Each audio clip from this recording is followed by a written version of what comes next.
kiss you. Thanks, Joe. Yeah! You want to run or you want to duck down? You want to duck, just go over and get onto the bench and stay there. You play to win the game. My message for the fans, we're all frustrated with where we are right now.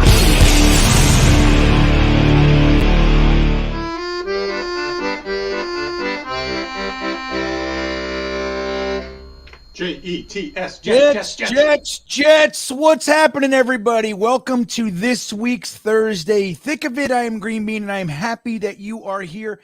I just got an alert. I'm sure you guys got it too. Seconds ago from these guys. You see them? The Jets. They said Jarek Bernard Converse signs with the Jets. What a good thing. That's a good turn of events, huh? It's nice to have your draft pick sign with the team that drafted him. That's exciting. Well, I'm happy that you're here. Welcome. We have a good show tonight. We are amped up. Gunny's on fire. He's been fighting with people all week long. I can't even contain the guy. He's throwing punches on Twitter. I told him, I said, Gunny, you got to take it down. He told me to go to hell. He said, get out of my face. I'm pissed. He's on fire out there. We have Richie with us today. We got Jets Chaos in the back. Y2K, who's up there in Detroit watching the Mets Tigers, I think it is, live. He's going to pop in for trivia toward the end of the show. At least I think he is. It depends on how drunk he gets, I'd imagine. I forgot, and that'll be fine. But before we get started, I do want to remind you guys of one little thing, two little things.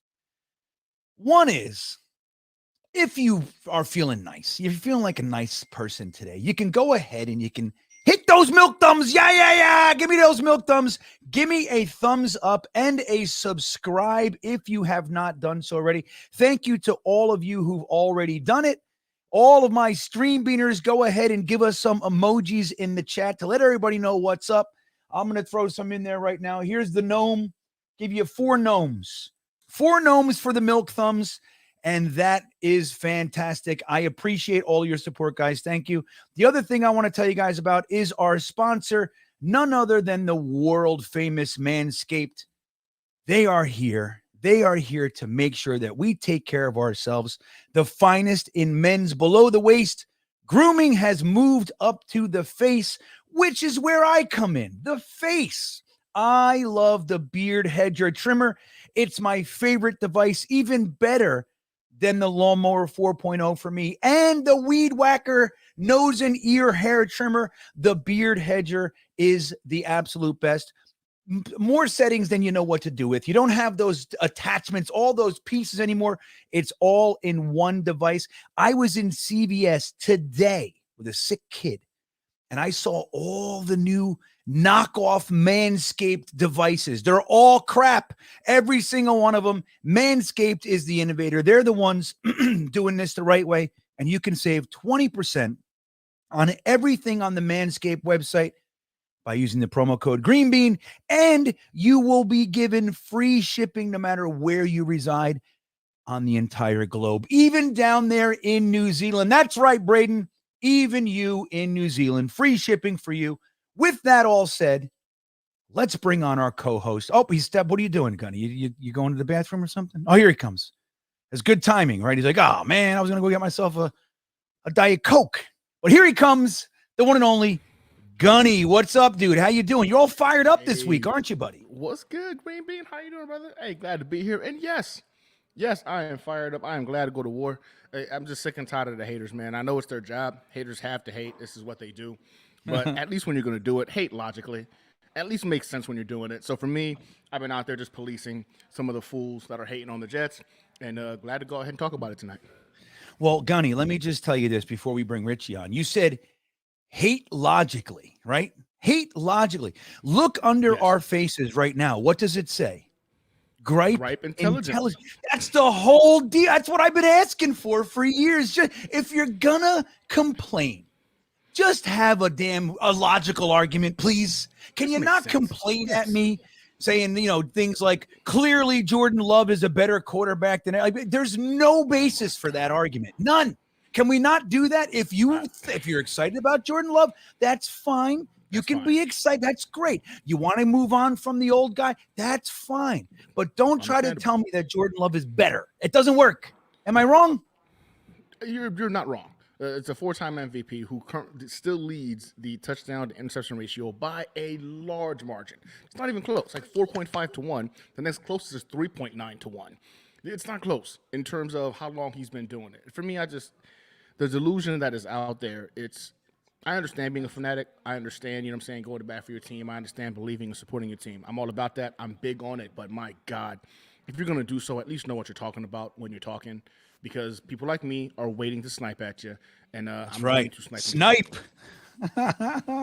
I love it. Gunny is in attack mode, guys. If you haven't seen him on Twitter, you got to check it out. It's funny. It's really well done too. Good arguments. Well, somebody else with us knows exactly what they're talking about as well. And it's been a minute since he's been on here with us. We've been with Richie all over the place, but not on this show. It's been a minute. I'm so excited to bring him on. Let's say hello to the one and only Richie from Jets Media. There he is. What's up, dude? Yeah, baby. GreenBean. Gunny, what's up, fellas? Excited. What's good? Excited. Let's go. Yeah, well, dude, it's good to have you here. Now, Richie, let me start with this. Are you in an excited mood about the Jets overall? I mean, since we've been talking, for the most part, we haven't been so good. So is the turn happening for you? Are you still skeptical? There's a lot of Jets fans who don't like what we're doing. Are you in that pack or are you in the excited pack? GreenBean, this has been the best stretch of my personal Jets fandom in a long time. I mean, it has been just ever since Aaron Rodgers got traded here officially, that's where it all started for me. I mean, seeing the man go all over the place and just be so welcomed by New York and embracing the city and being so happy. And just seeing Aaron Rodgers just like with a giant smile on his face sitting courtside with Sauce Gardner and being on the Pat McAfee show and saying I have to pinch myself because I'm a Jet. Like, it's been an exciting time. And also, after the draft, signing 3 veterans for cheap contracts because guess what, Jets fans? We are becoming that attractable destination that people want to come to for cheap because they see the vision. We were never that. The Jets used to have to pay the Jets tax, GreenBean. We have to pay extra money to bring in players that would suck. Now we're paying less money for players that are going to play good. This is a good time to be a Jets fan, folks. Soak it in. Soak it in. I love it. What a great point. And I have to say, I agree. I mean, even guys like, look, we're not going to go and try to say that Al Woods and Randall Cobb are premium free agents. But even on that level, we had to pay premiums. We would have had to pay an Al Woods, $8 million to come here. We would have had to pay Randall Cobb, $7-8 million to come here. It's not that way anymore. And like what you were saying about the Jets being somewhat attractive, it's only the beginning, man. This is just the beginning of guys really wanting to play here. But the even better news is that we don't really need all that many guys. We have a nice young core here, the likes of Sauce Gardner, who we'll talk about tonight, Garrett Wilson, obviously, Brees Hall, AVT. We have Jermaine Johnson, DJ Reed, Quinnen Williams. All these guys are running around our roster as if we're planning to win something, Richie. What the hell do you think of that? I mean, are these guys really capable of putting it together and giving us something to cheer for? Do you know what the difference is? The difference is that this isn't blind optimism that we have to try to convince ourselves that we're going to win this season. Like, oh, we have a good team, and I think Zach Wilson's got what it takes. I think that this is going to work out. No, we got a freaking Hall of Fame quarterback who has a damn chip on his shoulder with a team that is freaking stud-filled with youthful talent.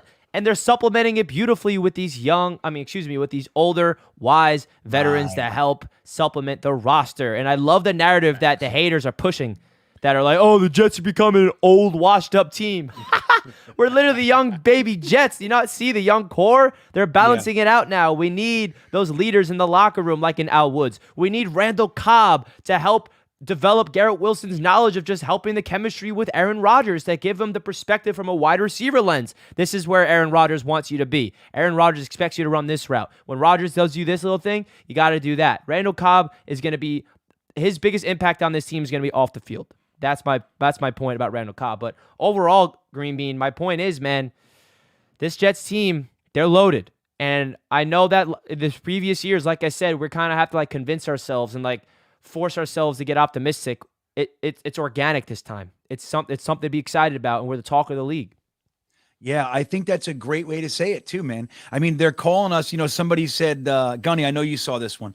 They said that the Jets are the New York AARPs, which is, which by the way, I got my first AARP letter this year. I don't know if you guys, I didn't make that public yet, but I'm 50. Well, I thought that was supposed to be 62 or something, but they sent it to me. They said, hey, you want early in on the old man club? I was like, no, I'm good. I'm good. I'm gonna ride this one. All right, I'm gonna wait this one out. Thank you very much. But yeah, I mean, it's like the idea that we're bringing in some vets.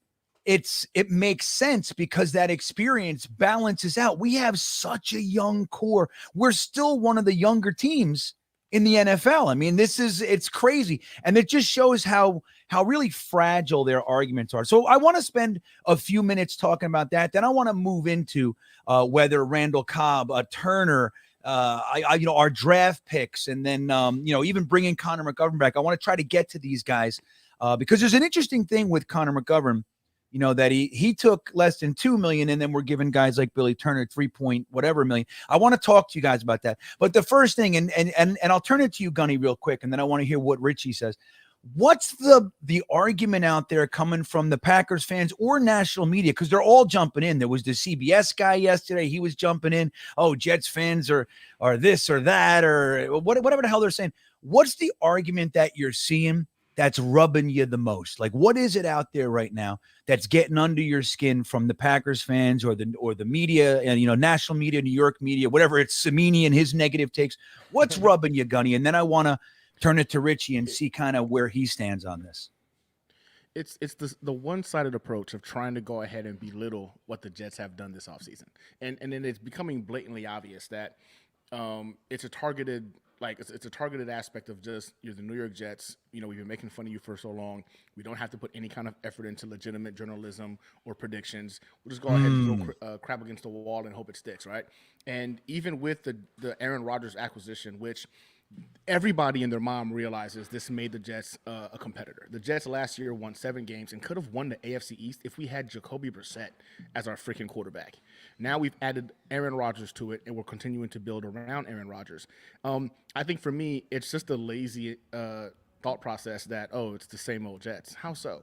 We gave up exactly what the majority of us predicted was going to be the trade package to get Aaron Rodgers. A second this year and a freaking conditional pick next year. Yes, it's going to be a first a little bit easier than we thought, but nonetheless, it's freaking Aaron Rodgers.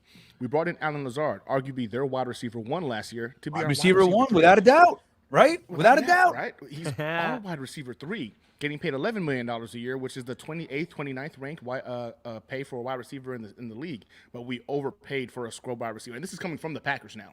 Okay, then we bring in Randall Cobb, who is arguably wide receiver 5 or 6. He was wide receiver 3 for them last year. What are we talking about?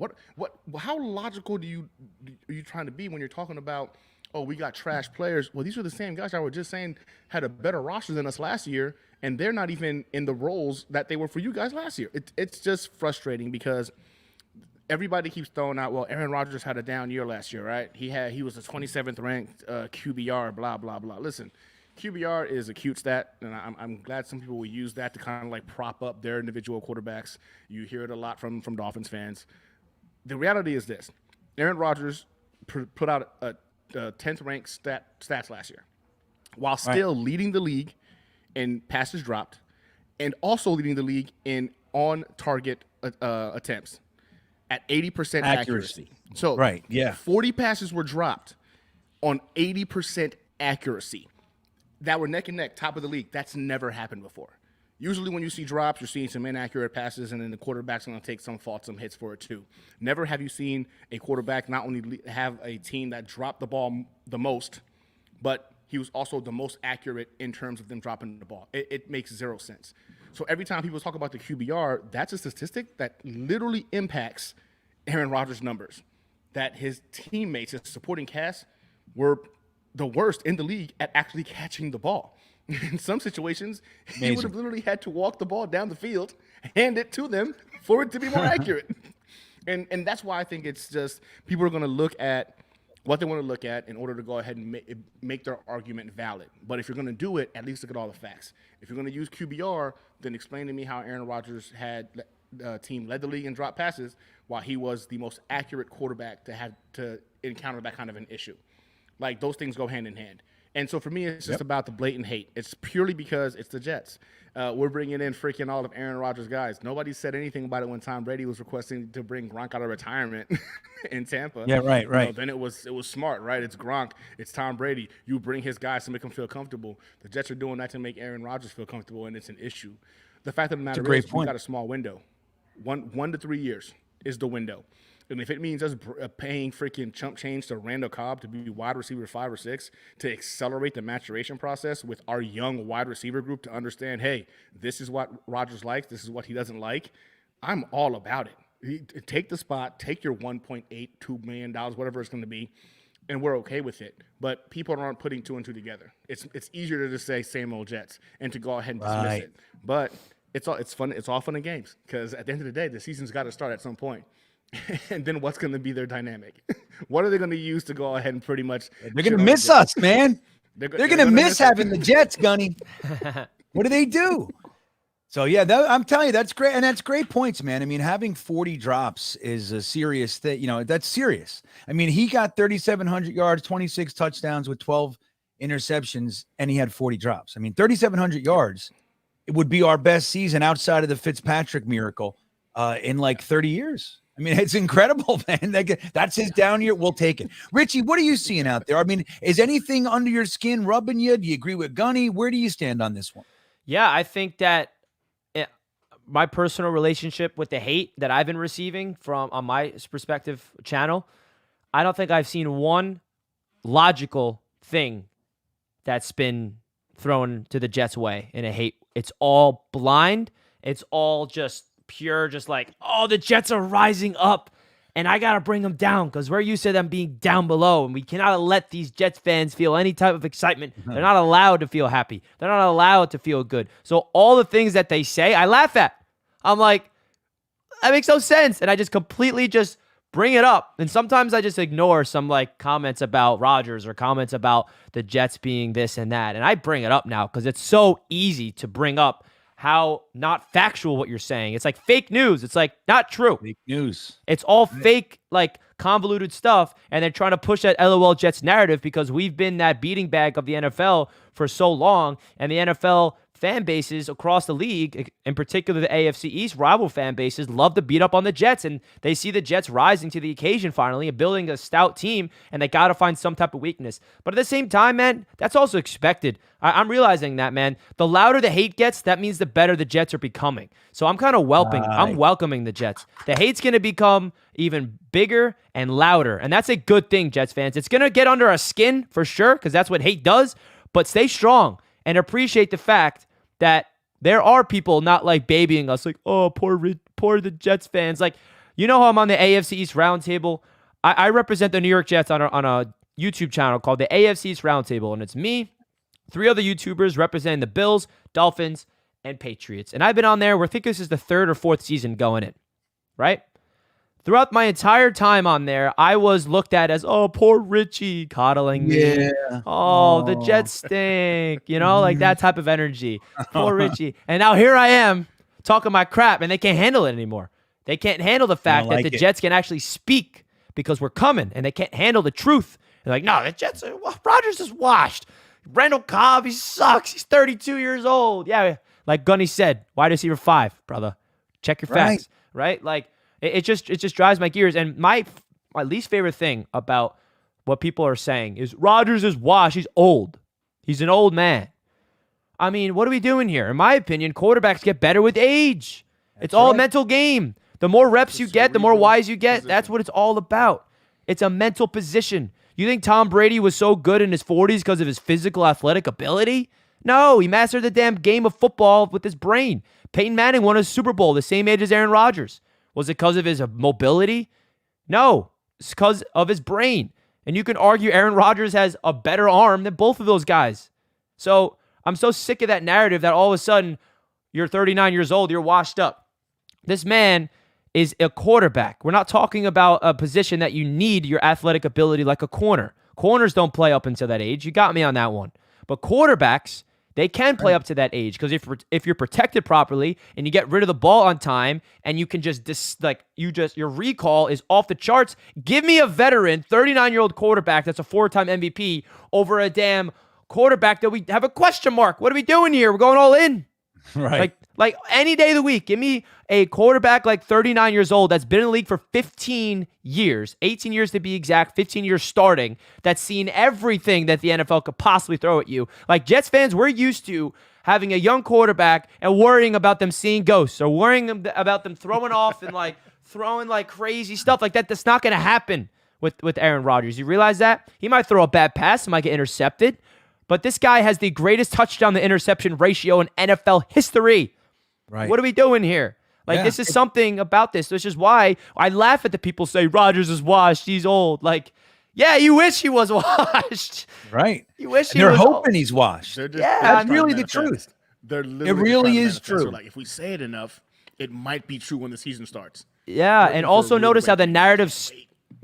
narrative switched, boys. The narrative was what? Oh, the trade's gonna fall through. You wish through. he'll get He's Rodgers. never He's gonna gonna come. retire. He's not coming to the Jets. He's not coming to the Jets. And when that all was happening, by the way, and people kept saying that to me, I did not cross an eye. I was not worried for a second. I'm like, you guys are trying to spark fear in me. Not working. Rodgers is going to be a Jet. What you guys are going to do, and I'm going to predict the future. Right now, you think Rodgers is not going to be a Jet? He's going to be a Jet, and the narrative is going to be, oh, he's washed up anyway, and the Jets are not going to be good with him anyway. They're so predictable.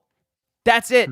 The haters are predictable. Give me something of substance, and then we'll have a conversation. But they're all predictable. Yeah, I think it is too. I mean, right, like we could see it coming. And you know, there's an interesting thing going on out there too. They're talking about this media tour that Aaron Rodgers is going. It's clearly a contrived attempt to make him seem like a normal guy and all this, completely ignoring the fact that everybody who comes here, even in like for the Knicks, for the Nets, where do you see them? You see them at the games. You see them out and about in the city. Why? Because we're not in the middle of East Jabib, Wisconsin. That's why there's a million things to do here. The whole world's eyes are on you. And he's going out and he's doing all that sort of stuff.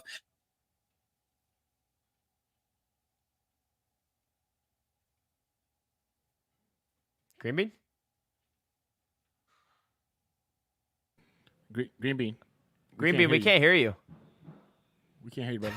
Oh, you know what's funny? I felt my elbow hit it, and I just thank you. Yeah, I was like, am I going crazy? I was like, my headphones. I thought I was No. going crazy. Where did it cut off? Was I saying anything interesting? Like 10 seconds later, you were to go. 10 seconds. All Yeah. right, anyway, About but the last my point was we did it with Zach Wilson. We do every sports star that comes here, particularly if they're a big name sports star. Where do you see him? You see him at the Garden. You see him at these games. You see him out and about, and taking pictures with everybody. And that's just very normal here. It's not like that in Green Bay. It's not like that in Arizona for the Cardinals. Where do you go? You go to Tempe. I mean, what do you do out there in Phoenix? There's nothing going on out there. New York is New York for a reason. And I think Aaron Rodgers is refreshed. I mean, he looks like he's enjoying his interactions with the players, him and Sauce Gardner, the whole thing with Jessica Alba, which was hilarious, by the way. Did you see the whole interaction with Jessica Alba tweeted today? Oh my God, it was fantastic. That's fantastic. She called Aaron Rodgers his chaperone. Or what did she say? Your chaperone. Elder. His elder. Sauce is the one that called him the Sauce chaperone. said my chaperone. That's so funny, man. That was great. And then Aaron Rodgers chimed in. And that's the thing. It's like it's loose here. It's not, they didn't sit down with a publicist and design all those tweets with Jessica Alba. It's the way it's happening because things are loose here. There is an excitement about this team. And the culture is changed. And everybody that comes here, even guys who've left, like Morgan Moses, he was like raving about this team when even though he signed with the Ravens, he was raving about the, what's going on here and everything. It's a totally different place and it's refreshing. Now, before I get to there's a few super chats. I'm going to start with Tom Cahill here. I do want to remind everybody, we have another guest coming on at 9:00. which is a tier 3 beanbagger. You guys have met him before. Iowa Jet is going to be coming on here and hanging out with us. He introduced himself earlier in the chat by saying, "What's up, buttholes?" That's the guy who's coming on here in just a little while to talk some Jets with us as well. So we have that to look forward to. But right now we are here with, not that I need to announce him, you guys know who he is, but this is Richie from Jets Media, and we are excited to have the opportunity to cut it up with him. Let's get to a few super chats, and then we'll break into a few of the topics of the week. We had an exciting week in Jetsville.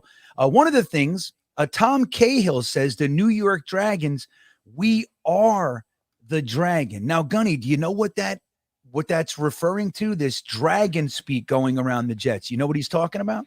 I mean, I think dragons, and I just start thinking about Game of Thrones, but I'm going to assume that's what he's talking about. Well, there was a comment. I know Right? it. You know what that is, Richie? Okay, all right, it's okay. Gunny's out there, man, but hey, shit slides through. So, Hey, Richie, every now what's and he talking about, and how do you feel about this one? He says something along the lines of, "You don't want to slay the dragon, you want to be the dragon." Right? That's what Aaron Rodgers said. Aaron You wanna- Rodgers. Yeah, you they wanna asked him slay the about big slaying dragon. the dragon. Right. Yeah. Want to be the dragon. What That's what right. better quote can you say, A-Rod? Gosh. That's right. And that's the thing. Now, did a publicist tell him, hey, somebody's going to ask you about slaying the dragon? And it's very important that you say, no, we want to be the dragon. That's what we want. You think that's what's going on? No, this is happening before your eyes, everybody. So, Tom, I'm with you, buddy. That's the way to do it. Hennessy checking in. He's talking about some rubs he's getting out there. A Giants fan tried to clown me for signing Cobb. I said, yeah, that's our wide receiver 6. Could be wide receiver 2 on your team. He laughs. If they're hating, you're doing something right. Oh, That's yeah. what Richie was just saying. Right, Richie? The haters will get louder the better we get. So welcome them in, baby. That's right. I did. The more hate, there's no reason to hate a cuddly Care Bear. That's how they looked at it. Just like Richie was saying on the AFC, what is it called again? Round table. I'm sorry, the AFC's round great table. freaking channel. Yeah, Thank you, yeah, man. yeah. Yeah, it's fun. I watched it a couple times early. Yeah, it was like maybe the first year I watched it. I actually want you to come on, GreenBean. Like, I want you to get Let me into come some on. debates. I Yeah, want to see I'll- you get after it. It'd be Right, great. I'll link arms with you, man. We'll get them together, buddy. I think we should do that. Yeah, I'm game. You just let me know. But the thing is, like Richie was saying, for years, and it used to aggravate the shit out of me. I had all these friends my whole life growing up. I had Steelers fans and Dallas fans, and they would be like, "Well, the Steelers are my favorite team," and then the Jets. I like the Jets because it's sympathy. They feel bad for me. They're like, "Oh, and I root for the Jets. I don't want you to root for the Jets. Get out of here. I don't need you. I don't want your pity rooting, man. Get away." Like that's what I would say my whole life. And it's finally time. Like you're gonna see, man. They like us being the whipping boy. They like us being under their heel. They like when we collapse. They like when we think big and nothing works. It's gonna work. It's happening, man. You're seeing it before your eyes, and it's finally here. James C., thank you for the super chat. There's not a comment there, James. I know you were saying some lovely things about Richie earlier, so I know you're happy to see Richie on here, but there's no comment. If Jeremy, if you see one from him, I see this, James. They got fat while we starved. Yeah, that's kind of what we're talking about. But if you have a question, James, let us know, and we'll try to get it up there. I want to say hello to Aunt Gina. There's Aunt Gina. I posted a picture on Twitter today of my poor little cousin. That Aunt Gina is responsible for like 15 Jets fans. She gets kids when they're little babies and she dresses them up in Jets gear and then she makes them yell the Jets chant. She's been doing this for 40 years. She did it to me when I was a little kid. She's the reason I'm a Jets fan. And she got a new one, and the pictures were circulating today to my little cousin Vincent. And poor kid. I hope his fortunes are better moving forward than ours have been. But Aunt Gina, I love you, and I'm glad you got me. It's been a tough go, but I'm glad. So thanks for hanging out with us, Aunt Gina. So, all right, Hi, so let's Gina. move into this. Now, yeah, what's up, Gunny? You saying something? I just want to say hi to Gina. She said hi to Gunny. I Oh. just felt like it was, disrespectful. I want to say hi back. There it is. Hi, Gina. Aunt Gina. Aunt Gina in the house. So, all right, look, we signed a few people that, in the past few years. Obviously, we just talked about Randall Cobb. We didn't really mention Al Woods to any great detail. I want to see what you guys think. Yeah, dude, 330 pounds, 6'4". Now he is 36 years old, but people are talking about him replacing Sheldon Rankins. I don't see it that way. I think Jefferson was more of the Rankins. Al Woods is more of the Nathan Shepard. And to be honest, he's a little bit of an upgrade when you look at their stats and how much they played and everything, the impact that they've had on the game. But Richie, I'll bounce to you first, but Gunny, I want to hear what you think too. What are your thoughts on Al Woods? I mean, is it just kind of a meh, or is it the nice piece that we were looking for the rest of that defensive line rotation that we might have been missing? I think it was great because if you could say one weakness to this Jets defense, and not even a weakness, but like the one thing that the Jets really have to improve on next year in order to be an elite defense that we can say wasn't at the caliber that we expect is against defending the run. Right? I feel like we were great at getting to the passer. We're great at preventing touchdowns and low scoring games and everything. But I feel like the Jets could be a little bit better against the run, and that's what Al Woods is. I mean, not only is he just a run stuffing beefy guy up the middle, but he's a captain. He's a veteran. He's someone that will be another leader in that locker room. And I think that what Joe Douglas is doing here is he's bringing win now pieces to really supplement this culture and this identity and this kind of camaraderie with this team, where we got a bunch of voices and a bunch of alpha dogs in this locker room that's going to be holding each other accountable. And I think accountability is what's really going to determine the Jets' success this season. And I think getting a guy like Al Woods is great for the locker room, great for the leadership role, but also he plugs in a spot where we have a lot of defensive linemen that are excellent against the pass, getting to the quarterback. But we have some defensive linemen that are just pure pass rushers. We have Quinnen Williams, who does it all, but we needed somebody that just was a absolute monster against the run. Someone like Snacks, right? Someone that could be the fat boy up the middle, that can be out there at first down, run down opportunities. I think the first down looks can be JFM on the edge with Al Woods, Quinnen Williams, and Carl Lawson, or even Jermaine Johnson. That's assuming they're going to run the football. They're not running on that with that front four. So I think that this was a move that needed to happen, because if there was one thing about this defense I would like them to improve on in a specific category, it's defending the run. And I think this is that answer to that question, because I know he's 36 years old, but you look at the tape the last couple of years, he still got it. I mean, this guy is mowing people off of him. He sheds off blocks. He plugs up the gaps, and he makes sure that there's no one running up the middle on him. And that's what the Jets got to make sure, that they stop the run and force teams to get in third down and long opportunities. So that's so we can unleash the pass rushing abilities of guys the likes of Will McDonald. Adding a little sprinkle of the draft in there. I like that, this Will McDonald thing. And we can talk about the rumor that Bill Belichick is out, about Bill Belichick out there today. But we'll see how it all falls. But Gunny, what are your thoughts on Al Woods? You agree with Richie? He's like kind of the necessary final cog in that defensive line rotation, or are you kind of maybe hoping or wishing that they would have went another way? Nah, Al Woods was one of the guys that I actually was very excited about potentially bringing onto this roster, especially before the draft, right? So during the draft, I thought we were going to go ahead and address the position in the draft, when we really didn't, in terms of somebody we know we can go ahead and kind of plug and play in terms of being a legitimate run stopper. I went right back to the thought process of, man, we need to go ahead and get, a legitimate nose tackle, somebody to go ahead and be a force or a block of cheese in the middle of that line to go ahead and soften some runs. I love the pick. I do. And I think a lot of people look at him and they say, well, he's 36 years old. But in all actuality, I went back and I started watching a little bit of the tape on Al Woods. Not a lot, just a little bit. The man has an ability to go ahead and plug up the middle of a freaking defensive line like no other. And he's able to go ahead and get to the quarterback and create pressures as well. He only had like 2 sacks last year, but when you look at him in terms of a swim move and a punch move that he does very, very efficiently and effectively, it creates pressure and collapses the open holes real quickly. I love it. I think it was a great signing, and I'm with Richie, man. I don't think he was like going to be the savior of this freaking defense, but he was a necessary component that can now we know, okay, now we're going to go on first and second down. We have some guy who can go ahead and impact the run game of opposing offenses, and we did need that. The majority of our guys are great at getting to the quarterback, we didn't need more of those guys. We needed somebody who could go ahead and be that anchor, so to speak, in terms of being an impact on stopping the run.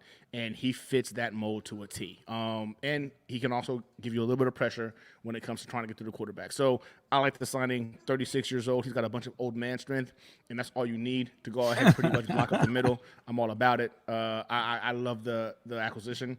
I was very excited when this was announced earlier yesterday. Yeah, yesterday, I think. Right. It's all smearing together, man. It feels like months ago and 10 minutes ago at the same time. I don't know what's going on anymore. But, look, like Nathan is saying here, Shepard never became the run stuffer that Wood still is. And, I looked up, their percentages and all kinds of stuff and how many plays they actually ended up playing. And they're very, very close. But Nathan Shepard had lower numbers with 42 more plays last year. So then there's the PFF stat that it's called runs or called stops, right? Which means he's the guy that blew up the line, but he's not the guy that made the tackle. So, he stuffs the hole and then he bounces outside and the linebacker comes up and makes the tackle. The linebacker gets the stat and the defensive tackle gets forgotten. Well, PFF created that metric that keeps track of that. And Al Woods also, in addition to the 2.5 sacks, 39 tackles, 5 tackles for a loss, all that sort of stuff, in his 39% of the snaps, he also had 60 stops. So there were 60 other plays where Al Woods was instrumental in the play being stopped, where, play being blown up or broken up or what have you. And that's a big thing. That's what we were missing. I mean, I'll tell you what. Will McDonald, Bryce Huff, Jermaine Johnson, Carl Lawson, those guys become significantly more valuable on 3rd and long.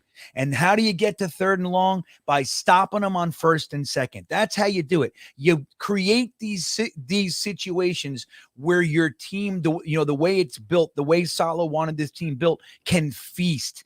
That's the way that we're built, and that's what Al Woods does. I think he's a perfect signing, man. I mean, maybe a little younger, maybe, optimally, maybe a little bit younger, but I think he's still got plenty in the tank. And you look at the Jets too. We've been going for Calais Campbell, Fletcher Cox. We were looking for that vet, that kind of older defensive tackle to stick in there with some of our young guys. So I think this is exactly what they were trying to do. Now, Richie, you mentioned Will McDonald. I want to segue over to that real quick. What did you think about now that we've had a few days and we've settled and we probably all looked at some of his tape and we've seen him jumping over cars and doing all the things that we're doing. What do you think about the Will McDonald pick now? Are you still a little bit kind of rubbed, we kind of got screwed, or are you happy with the pick? Where do you stand a few days later? Yeah, I mean, definitely the night of, I was shocked like everybody else. Right. I definitely just didn't expect that. I was actually live on Bleacher Report as well for that, and I had so many people watching me that wasn't really familiar with my work, and they're like, "You don't like Will McDonald? Like, tell us all about him." Like, they're like expecting me to break him down and stuff. I'm like, I mean, I didn't do a lot of homework on Will McDonald heading into this draft because I just didn't expect the Jets to go after him. But then when you break it down with the prospect that he is, and you look at what this Jets team is trying to do, it just makes a lot of sense for Joe Douglas to get Robert Saleh, somebody that can be the closer. And I'm going to make a baseball analogy here. He is going to be the New York Jets' Edwin Diaz. He's going to be the New York Jets' Mariano Rivera. That's what the vision is. When the Jets have a lead in the 4th quarter, they want to unleash a pure, speedy pass rusher because they don't really have that. They have Bryce Huff, who's a pass rushing specialist, who showed that he can be that closer like he did against the Buffalo Bills, sacking and injuring Josh Allen in that 4th quarter, getting a strip sack. It's not like we don't have that guy on the roster. But Bryce Huff is only here under tender. He's not here long term. And they wanted to make sure that that position is locked up long term. And Will McDonald is going to be unlocked in that wide 9 speed rushing ability. Jermaine Johnson we got last year. He's not a speed rusher. He's more of a power guy that can also be speed. Jermaine Johnson's an all-around defensive end that can go after the quarterback. That's also great against the run. But what Will McDonald brings, it also brings a versatility element to this Jets defensive line. And why not add to the strength of this team with your first-round pick? That's the luxury of having depth across the roster, is that we don't have a glaring hole all over the place on this roster, or we can say, you know what?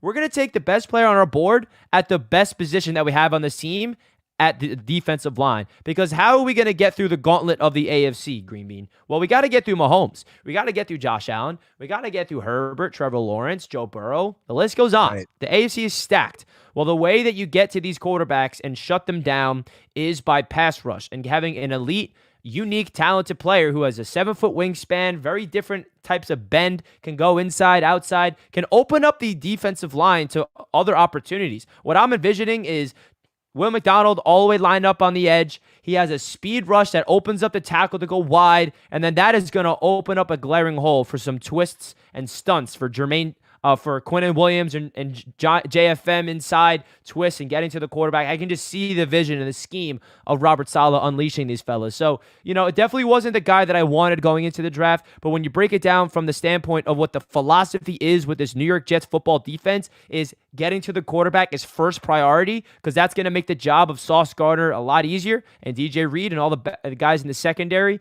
So again, offensive tackle would have been a better option in my opinion, but the Jets got Carter Warren later in the draft. They go out to get Billy Turner, and now we have like 5 offensive tackles going to compete there, and we potentially have a guy who can get, I think, 6 to 7 sacks as a rookie and potentially double-digit sacks down the line. So definitely not the flashy pick. Definitely not. I'm not going to buy his jersey and think he's the next, best thing for this Jets team. But I think that, this guy can make some plays. And another key point, GreenBean, before I end off this little thing about Will McDonald that I love about his game, that the Jets defense needs to do this season if they want to take a step. Because what was the Jets defense so good at last year? Just holding teams down and wearing them out and not allowing them to score. But what this Jets football team needs on defense this year is turnovers. Forcing turnovers and become a scoring defense. So what Will McDonald does is he gets the ball out. 10 forced fumbles at Iowa State. He has a knack for it. His eyes are laser focused on that ball. He has long arms to just knock the ball out. A unique trait that not a lot of defensive ends just have that natural ability to do. So I think that's another element that the Jets saw, is that if the Jets defense wants to take another step and become that San Francisco 49ers defense like last year, where, hey, maybe the offense doesn't have to do a lot this game because we can get a strip sack for 6, or maybe we can get a pick 6. Right. We can actually recover fumbles and give the offense an opportunity for really good field position. So I think that's the next step to this Jets defense, because it was great last year. But there's another level to this defense that they can get to if they can start forcing turnovers and becoming a high-scoring defense. And I think Will McDonald is that guy that can help that in that direction by forcing fumbles and making big-time plays in the fourth quarter. Oh, can you imagine having, look, let's say our defense does create turnovers and the offense actually does something with it. Can you imagine what that would be like? Recovering on it too, and actually forcing a fumble and jumping on the ball. Yeah. Actually recovering it. Right. Recover the fumble. Right. That's first. Because they did not do that a lot last year. I got to see a stat. Does the chat have a stat of how many forced fumbles we had to how many fumble recoveries we had? Somebody's got it. Somebody got that stat in the chat. That wasn't good. Yeah, and then it's like, but how many times, like even just a good stop, like an up and 3, down and 3, the defense comes up big and the defense is running back on the field 3 plays later. It's like, oh, here we go. It's a hot 4-minute rest. That's what they got. It's going to be real nice. If our offense can gel, that's going to be really exciting, man. Like you said, like the first portion of the season, we had a string of 7 games with at least 1 turnover. And then the bye came. And it was like the turnover faucet. It was done. Yeah, exactly. We couldn't do anything until Quinnen got the Trevor Lawrence strip sack thing. But then we didn't even score, I don't think. I think we didn't do shit. We had 3 points, and then that was the rest of the score for the rest of the game. And that was it for us. Thank you very much. We're done. That's enough. That's enough scoring on this end. But Gunny, now I know that you were upset. Gunny put out a few videos, very, very stoic. He was very sad after the draft. He wasn't very happy. But one of the things, before I get to your opinion, I want to see how you feel today, is I want to remind everybody that we may have, we might have been jumped and our guy might have been taken. That's still not confirmed, right? That's the thought. We all think that's likely. But we don't know if that's the case, if they were going to take Broderick Jones or not. But we have to remember, we were only at pick 15. There was only 14 players out of the entire draft that were taken. Everybody else was left, whether it was Kalijah Cansey or JSN or Breesy or whoever the hell you liked. They were there. The Jets liked Will McDonald enough to pass on every single one of them. It's not like we were at, pick 32 and all the guys that we wanted are gone. That's not accurate. We were right there at 15. So we have to remember that. This wasn't like he's the only guy left. That's not the case. That's not accurate. I know it felt like that when it happened, but that's not accurate. They liked him. They passed on all those guys that we talked about at all those positions that we loved to take Will McDonald. So the Jets favored him. Maybe we didn't, but they did. So Gunny, how you feel a few days later about this guy? Any better? Are you still kind of a little bit upset? Look, listen, I'm about as optimistic as a Jets fan is going to get. So after my initial reaction, I had a day to go ahead and pretty much jump on YouTube and do a little bit of research on this kid. And I fell in love with the pick. I decided to fall in love with it. And I think what it boils down to is, Coach Salah said it perfectly, I think, last year when he talked. They were asking him about, like, hey, what are your plans on stopping, Tyreek Hill? They got Jalen Waddle, blah, blah, blah. And my man said straight up, like, the easiest way to go ahead and stop a $100 million wide receiver is to take their quarterback out of the picture, right? I.e., get to the quarterback, pressure him, make him uncomfortable. And it makes so much sense. When you look at the gauntlet that you have to go through in the AFC, and this is, even if we don't play some of these guys during the regular season, the goal here is Super Bowl. You will encounter some of the GOATs here in terms of the Bengals, the Bills, freaking Mahomes and the Chiefs. Getting to the quarterback is going to make a ton of sense for us later on. And when you take into consideration that we're going to have a competent offense for the first time in God knows how long, you're talking about – hold on. Somebody told me my mic is still low. Oh, good. You saw that. I was going to tell you. Yeah. So you're talking about the ability to go ahead and have these guys peel their ears back and just freaking go for the quarterback. So I'm not going to lie to you. I understand and see the why behind us going this way, this route, being in the AFC. I think McDonald arguably is the purest pass rusher we now have on the roster. The dude literally has an assortment of like high-level moves to get to the quarterback that nobody else in this draft had. He literally can do it all in terms of his spin move, which I think is reminiscent of that of a Dwight Freeney. Just an elite spin move that throws freaking offensive linemen off balance and allows him to go ahead and pump stuff to the quarterback. He does a lot of things at an extremely high level. And so for real, I'm excited about it. I think now having been a part of or having a chance to kind of come down off of the disappointment of not having gotten Broderick Jones, which I do believe, regardless of what people say, that was the pick if he was still there. And unfortunately, Bill did what Bill did. But I think that would have been the pick. But I think in hindsight, there was no reason to reach for a offensive tackle at that point. And this was the next guy on their board that just made sense. I think the majority of us are upset predominantly because every freaking mock draft we've all done, offensive tackle was the focus. We all were like, hey, we need an offensive tackle. Going through the duct tape patchwork offensive line we dealt with last season cannot happen this year with our prized possession in Aaron Rodgers. So we built it up so much to where it made the most logical sense, where we didn't contemplate any other thing. Some people wanted JSN, but majority of us wanted offensive tackle. And for the Jets to go freaking pass rusher, which is arguably the strongest position group we have next to the cornerback room on the roster, I think that's what left us a little bit bewildered. So in hindsight, it does make sense when you're talking about this is the AFC. And our intention is to play with a lead.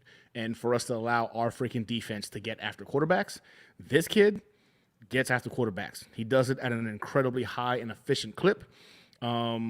It wouldn't surprise me by season's end. I know freaking Richie just said he ain't getting the jersey, but I don't know. I think based off of what I've seen and being able to go ahead and play with the lead, this guy might become a freaking team favorite by the end of the season, just based off of, again, the skill set he brings to the table and how he can get after quarterbacks. And if he can go ahead and put Patrick Mahomes on his butt, he can go ahead and put Tua on his butt, freaking Josh Allen on his butt, we're all going to be rooting for this guy to see him freaking win Defensive Rookie of the Year. So it's just a matter of time.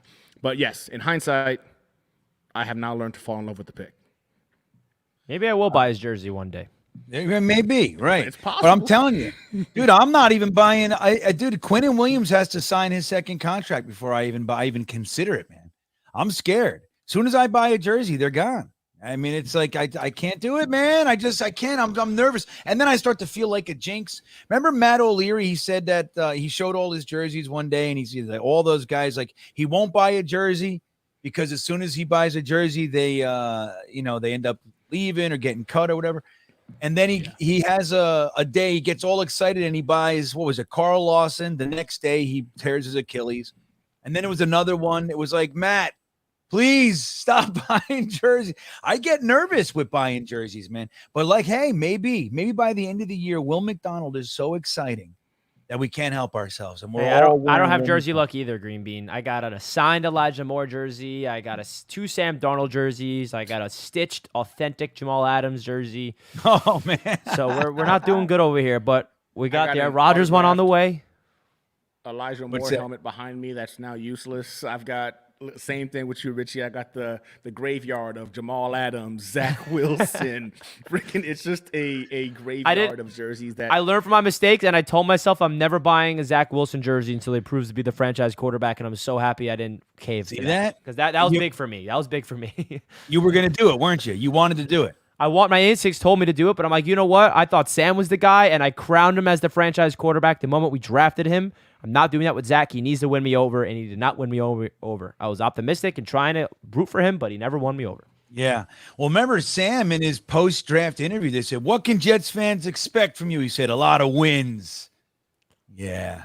Didn't necessarily happen that way. So poor Sammy. But hey, good for you, Richie. You're learning. Hey, as we get older, we start to learn. We're like, you know what? I'm not doing that again. What's the saying? Fool me once, shame on you. Fool me twice, shame on me, right? Yeah, That's the way it goes.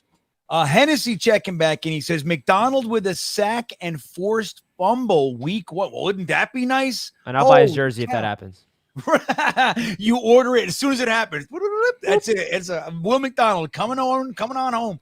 Well, let me ask you guys. Speaking of week one, what's your prediction for who we playing? I mean, there's all kinds of rumors. I heard the Patriots. I heard the Giants on the September 11th game Monday night. I heard all this stuff. Richie, what do you think? Which game is it going to be? Which game do you want to see? Where do you stand on that one? Week one. I think it makes too much sense for the Monday night game with the Giants. Personally, I think that would be really, really good for a lot of reasons, just to have the New York together in a moment of kicking off on Monday night primetime. But don't put it past the NFL to put the Jets on Sunday Night Football for week one too, against a team like maybe even the Eagles or something like. I honestly would want the Jets to verse the best team on their schedule week one, so we can get an idea of how this team goes up against the top elite caliber teams in the league. And I think that Aaron Rodgers, being in the same system with Nathaniel Hackett, it's not going to be a big learning curve for him. It's not like he has to learn everything all over again. So I think he's going to be ready right out of the gate. So give me the best team available on the schedule week one. Gunny, do you agree? I mean, the Monday night game is literally on September 11th. So it does make a whole bunch of sense. It's interesting, too, because it's a Giants home game. So it'd be at MetLife, but technically it wouldn't be our home opener. So we'd have all kinds of crossed wires and weirdness. But what do you think? And you think that's with, the way the NFL is going to go? Or you think maybe we do the Eagles like Richie was saying? What do you think? I want the New England Patriots. I want to smack the Patriots around week one. I've heard so many I wanna people say open this, up- and I love it. It's good. To me, it's like, it's like whenever you're playing varsity, you go ahead and do the scrimmage, right, with JV to kind of get your mind right, what I'm saying, going into the season, just to remember, like, you're a dominant freak. I want the softball, which is the Patriots. I think, arguably, they're the team that didn't really improve much this offseason. And I think their highlight to this offseason is going to be that, oh, my God, they freaking gave away the freaking 14th overall pick to the Steelers for chump change to go ahead and upset the Jets. That's the highlight of the Patriots offseason. And for that, I'm like, great, enjoy that. Week one, I want to smack Bill Belichick and his friends in the mouth. And I would love for Aaron Rodgers to run the score up to go ahead and set the tone. Hey, you know what? We're 0-15 against you guys, but that ends this year. And we're going to sweep you this year. And week one, we're going to go ahead and smack you in the mouth for you to have a taste of what's coming. That's what I want. And someone tell me, like, why would you want the cupcake, opponent? Because it's the Patriots. And I think just smacking in the mouth and then starting off with breaking that freaking vicious cycle of 0-15 could go ahead and pretty much be the momentum we need for these guys to realize the same old Jets are out the window. We're going to just run through the rest of our opponents. I think you give us the Patriots. We smack them around a little bit just for fun. Run the score up on them. You know what I'm saying? Make it a practice game in the back end. I want to see Zach Wilson get put out there because we're so far ahead. You bring out Zach Wilson just for him to take a little frustration out on the freaking Patriots for a couple more scores. That's how bad I would love it to be the Patriots week one. And then he does his point in the fourth quarter. Yeah. Oh my God. Yes. How about will we stick? Now, I wish like our coaches would take, like we have a very like professional staff right now, and that's benefit, right? They're not emotional, but I wish they would get emotional and just literally sick Will McDonald on the Patriots the whole game. Just make it like this is the guy you made us take. You think you screwed us? He has 5 sacks and 2 forced fumbles and an interception. That needs to be bulletin board material. Like going into that Patriots game, the Patriots try to screw us up, and go to Will in particular and say, look what the Patriots tried to did. Like, look at this. Bulletin board material. Go get that. Go get that, baby. I would love the Patriots week 1. Oh, my God. You're the guy the Patriots wanted us to take. They're not afraid of you at all, buddy. Make them regret it. Make them regret it. I want him to do a strip sack and do a triple corkscrew backflip right afterwards. Oh, my God. You know what I want, Richie? What do you think about this? You know how we have that 65% thing with the Aaron Rodgers trade, right? Go 11-0. Well, what if every single game we get up on, like every game, we're leading so much that we just put Zach in for like the fourth quarter. You know, to have every game. Is there like a loophole in that though? Like in the conditional, like you can't force your way to do it. I don't know. I'll be sick. What if we're up? We're up. You know, man, we're up. We're resting our starters. Snaps. That's right. 64.8%, buddy. That's a second round pick, and it's a Super Bowl second round pick, so it's pick 64. And you know what I said? I am going to be buying a Green Bay Packers jersey next year, whoever they pick with the 32nd overall pick. Whoever the Green Bay Packers select with a 32nd overall pick next year, I'll buy that jersey. Really? Do you get it? I don't. Because that means the Jets won the damn Super Bowl. Oh, 100%. There you go. 32nd. Oh, okay. Yeah, I like it. Okay, 100%. Richie. I'm with you. That means I want to thank you, whoever this person is. You are one of the reasons why we have a Super Bowl. I want everybody to get supported. Take them. You can have them. What do we care? That's the way it's going to go. And you see, Richie, I know. I got Richie for like just about another minute or so, but I want to say, Richie, do you see, this whole thing about, they extended Jordan Love, but it's not really an extension. It's a little bit, but it kind of frees them up from a lot of the money. It says up to $26 million. It also could be $13 million over 2 years. So what do you think about their real commitment to Jordan Love? Do they feel confident? Does this little 1-year extension, does that give you the idea that they're confident in Jordan Love, or maybe that they're a little bit hesitant? They already worked in some out clauses. Where do you think they stand? Are they psyched, or are they nervous up there? Yeah, I mean, I think if the Green Bay Packers fan base, speaking from them real quick, if they were so deep down ready to go for Jordan Love, they wouldn't be so insecure trying to bring us down at Jets fans. Like, Rodgers is happy now. Rodgers is a fake person now. Like, shouldn't you guys be rooting on for your brand new franchise quarterback? Like, why are you still worried about us? Go worry about Jordan Love. But I think it's going to be interesting to see how Jordan Love works out and with the Green Bay Packers. I don't know if that contract tells me that they're committed to him or not. I think it just comes down to if Jordan Love goes out there and balls out, then he's going to be their guy. I think that this is his season. They did the same exact approach with Aaron Rodgers. Aaron Rodgers sat behind Brett Favre for 3 years. Aaron Rodgers took over and had a freaking Hall of Fame career, and they tried to do the same exact thing. They drafted his successor and Aaron Rodgers' successor in Love. He had 3 years to learn behind Aaron Rodgers, and now it's Jordan Love's time to shine. Now, I do want to say this other thing about the Green Bay Packers fan base that Jets fans need to be prepared for. There are going to be some, not all of them, but there are going to be some Packers fans that are going to become Jets fans, because there are some Packers fans that are Aaron Rodgers fans. How many Patriots fans are rooting for the Buccaneers, right? It's going to be the same thing. And you know what? If there's anybody to hop on the bandwagon that I'll welcome personally, it is a Packers fan that loves Aaron Rodgers to the death. And they say, you know what? Rodgers deserves another ring, and I'll root for the Jets this year. Like there is going to be a section of that fan base coming in. I already see it on my channel, and that I can respect because I don't know. If they love Rodgers and they want to see him win, let's all root for him together, baby. Yeah, come on. Well, look, we're going to be welcoming a lot of new fans. And the part of that is, look, that's how fan bases grow. What teams are good. Nobody wants to jump on, well, unless a lot of us, but a lot of people don't want to jump on a losing organization. It's that excitement of winning. Young kids, they want to jump on. There's an excitement. So we're going to get a lot of that, and that's fine. But we are going to get what's called front-running bandwagon fans. I mean, they're out there. There are people that jump from team to team every single year. I mean, that's what they do. Believe me, man, when I lived in Miami, I've said this before, but when I was down in Miami, the Miami Heat were the biggest thing in the whole world. LeBron James, Dwayne Wade, and everybody. The last year LeBron James was there, tickets on upper level were like $700. You couldn't even get them there. You had to buy them scalping or whatever else. The year he was gone, they were selling Groupon 4 tickets for like $100. I'm not even, it was dead. Like the whole place was, everybody's like whew, gone. They could care less. And that's what people do. They all jumped over to the next team that's good or exciting. And so we're going to see a lot of that too. But we got to know, we recognize each other's names in the chat. We know. Richie, before you leave, man, and I want to thank you for coming, give me a season prediction, win-loss. What in your heart? Maybe not what you hope, but what do you believe? What's going to happen this year from your perspective?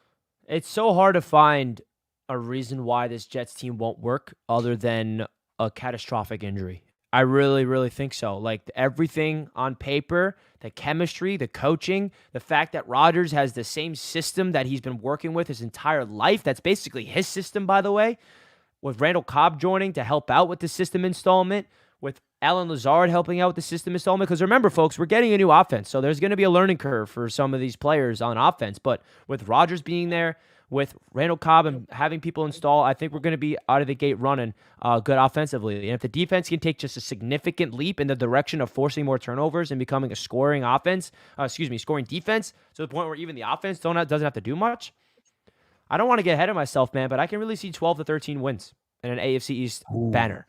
And I've never said on the roundtable, by the way, that the Jets are going to win the division this year. Going into a season, I'm always realistic. And this is the first season that I'm going to be saying that to their face every single show, that the New York Jets are going to win the fucking division. I love it. Good for you, man. Right. So this year it won't be like an empty, boast. It's going to be real because you've never said it before. You never felt it before. It's different. It's not like I'm saying it every year. Jets are winning it all. Jets are winning it all. Like, no, like I feel it this year. Like I feel it. It's real. It's real. I just want to say before you let me go, though, thank you so much for having me on. Gunny, GreenBean, it was a pleasure. Definitely want to come on here again soon. It's been a lot of fun. You bring such a unique taste and a flavor to the Jets community, and I appreciate everything you bring. And it's a lot of fun, man, and I will hope to have you both on my channel soon. And everybody in the chat, hit that thumbs up button for my boy GreenBean right now. It should be double the amount. Come on, baby. That's right. Support Jamie the mod. Yeah, King Jamie the Mad who came here for Richie. Don't forget to hit that like button per Richie's request. There it is. Now, Vic, can I just say something about this guy? This is the best guy right here. He's a diehard Chiefs fan, and he's been supporting the Jets since 3 years ago. He's been believing this Jets team. He's a Chiefs fan, but he sees the vision with Douglas. He's seen the vision with Saleh, and he's still here today. Jamie, I love you, man. There you go, Jamie. There you go. He's the king, I heard. He's not a bandwagon. That's someone that's not a bandwagon. Oh, I love it. Well, good for you, Jamie. Sorry about Mahomes' brother. That guy's got to be a thorn in your side out there. But, hey, at least you got a whole bunch of wins to comfort you at night and, wrap around you like a warm blanket. And when you're feeling bad about his brother, you go, we win everything. We're the best. Super Bowl trophies cure a lot. Exactly. They cure a lot. Not so bad.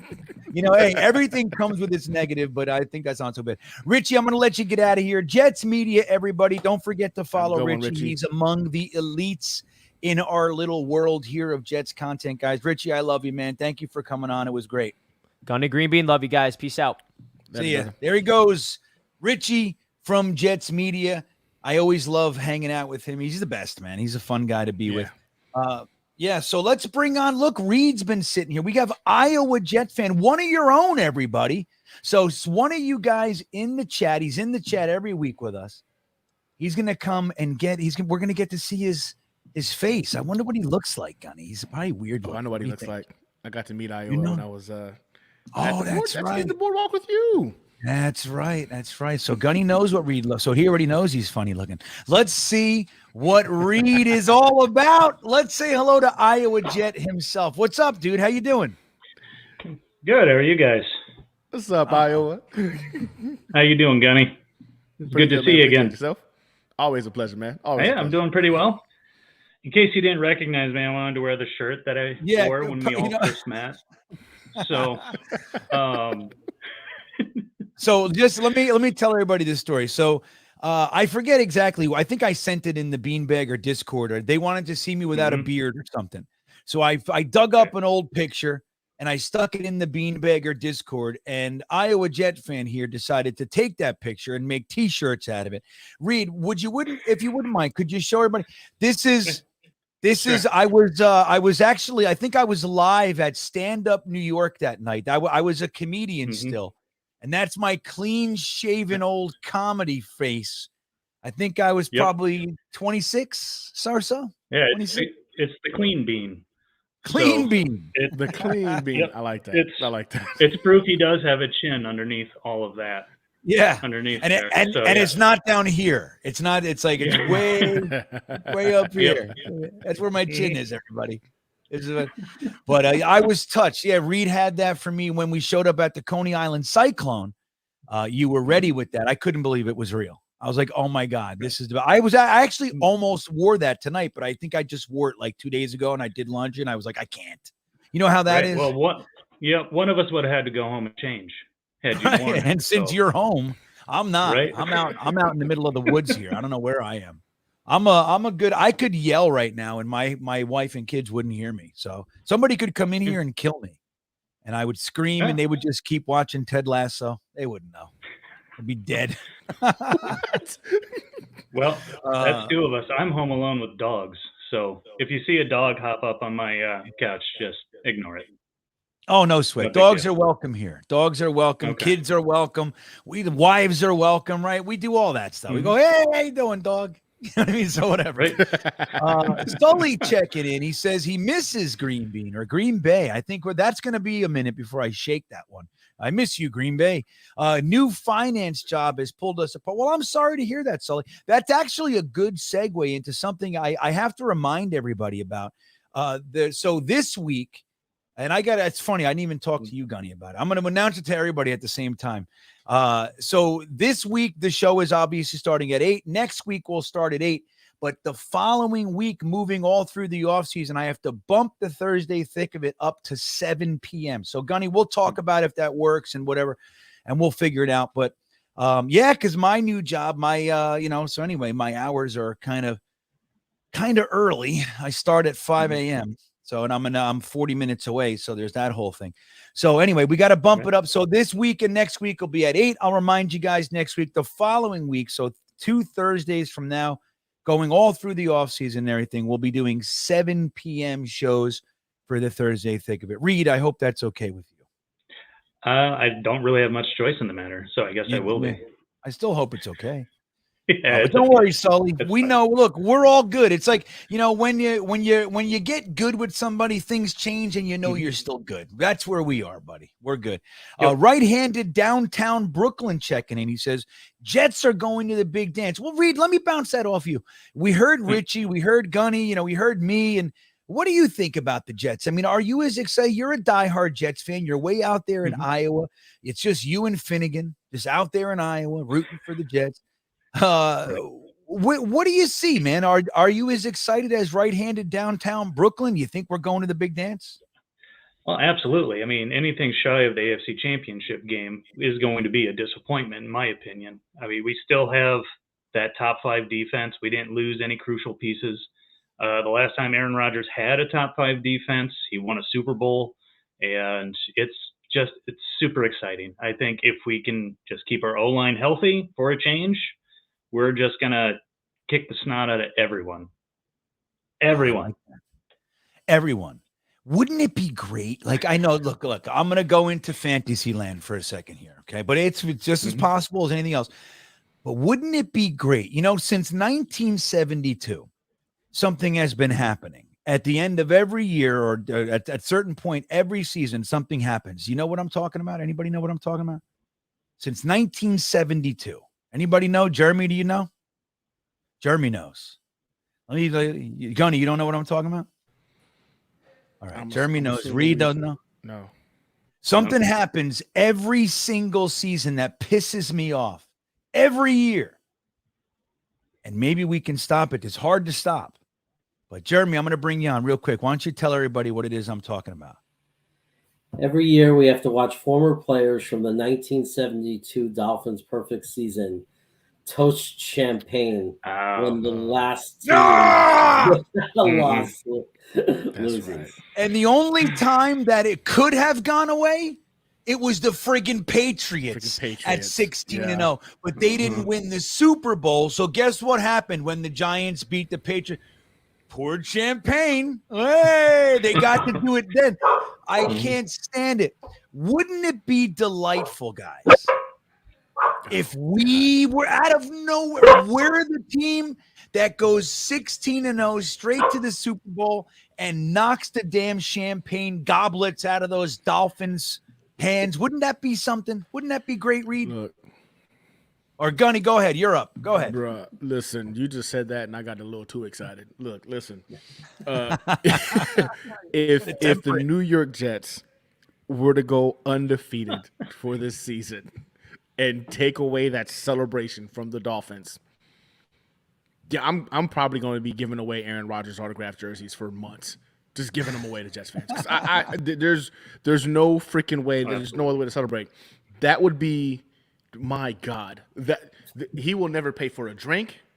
He will never have to. Any Jets fan anywhere in the country, it's a mandate now. If Aaron Rodgers brings us to an undefeated season, Super Bowl, that man can be anywhere in the goddamn world, and he better not have to pull his wallet out for anything. I will reimburse you if need be, wherever the freak you're at. That man will not pull a wallet out to pay for anything anywhere in the world. Never again. My God. I'm telling you, man. There was that article that came out about A.J. Dillon when Jordan Love signed his extension. He said, hey, man, come on. We're going to go celebrate with some cheese curds or something out here or whatever. And Jordan Love said, well, we don't have to pay for anything in Wisconsin. And AJ, this is the guy that AJ Dillon said, no, man, what's right is right. Like, we got to pay for it. Like they got into this whole thing about celebrating. But Jordan Love comes out and goes, what do you mean? We don't pay for anything around here. And AJ Dillon says, no, you got to pay. They're fucking small businesses. You got to pay them, man. What are we talking about? But you're so right, man. Like Aaron Rodgers, he could walk into Gray's Papaya, if that even exists anymore. Does that exist anymore, Jeremy? Gray? Is there one? Maybe Gray's Papaya? There's one on 72nd and Broadway. That's still there. The one in the Village is gone.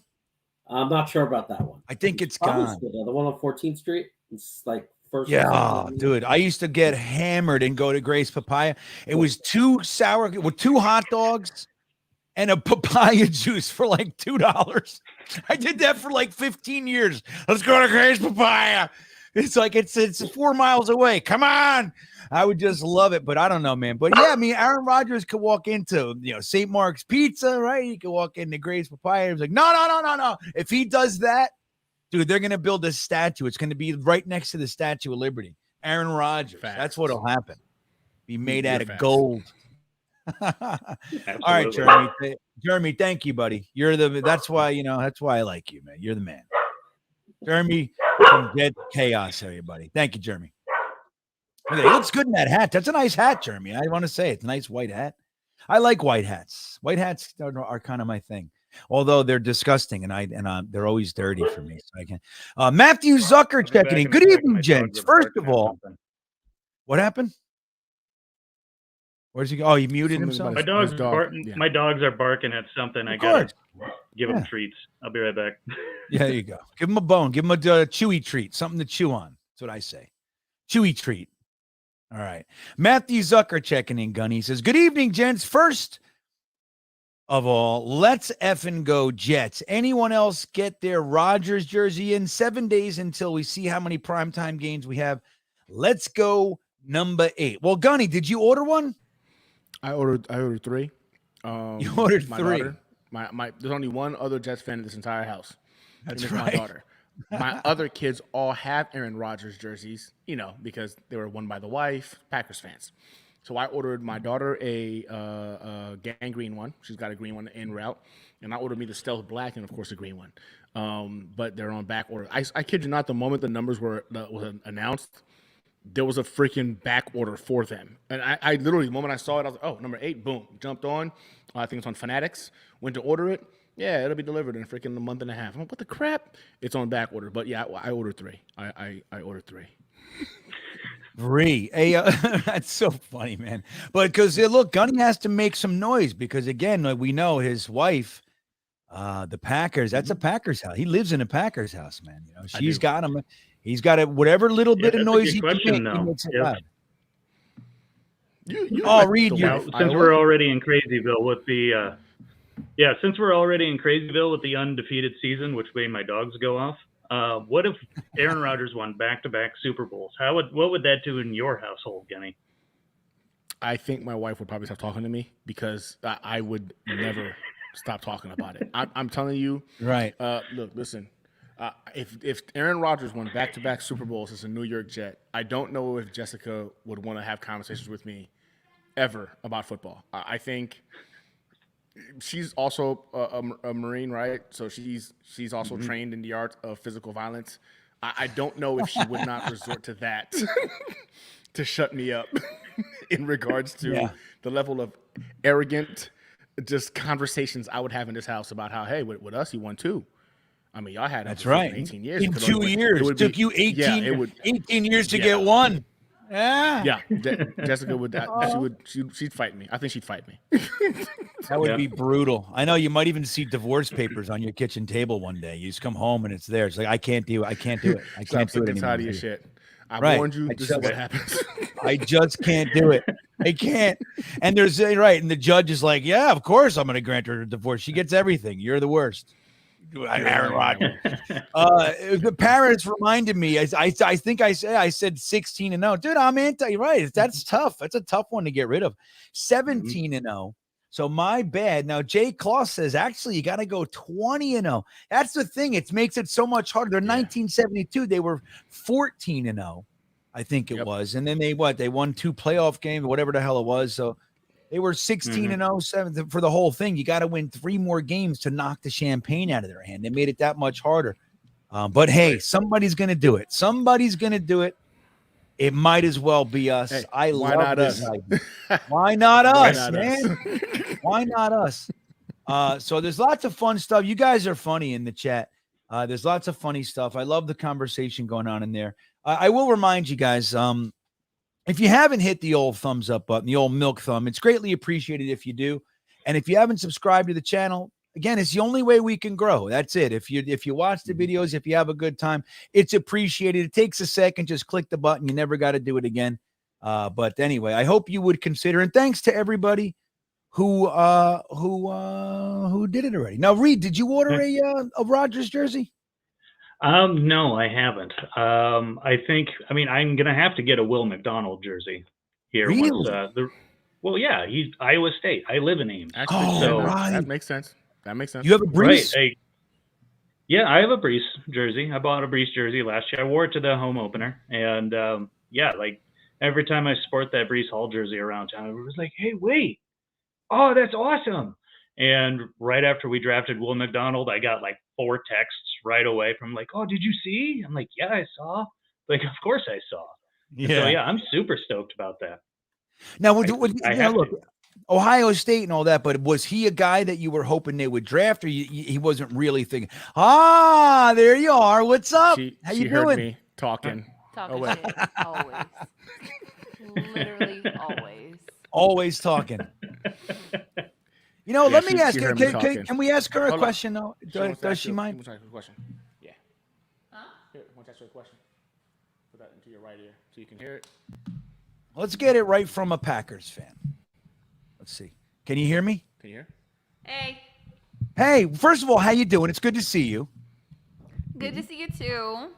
I want to ask you, and you don't got to spend I don't want to take too much of your time, but as far as the Aaron Rodgers thing, do you feel just as confident about Jordan Love as you did with Aaron Rodgers, or is it kind of like a little bit shaky? Are you nervous? Where do you stand with getting rid of Aaron Rodgers and going with Jordan Love? I'm very curious. So for me, I can't say that I have the same confidence, but to be fair, we got Aaron Rodgers in 2005. I was in 11th grade in high school. at the time. Right. So, there's like a certain level of just optimism that comes. You're like, who the hell is this? He sat under Brett Favre for 3 years. So we didn't really think too much of him either because he didn't have a chance to play. Favre never got off the field, a lot like Rodgers never gets off the field.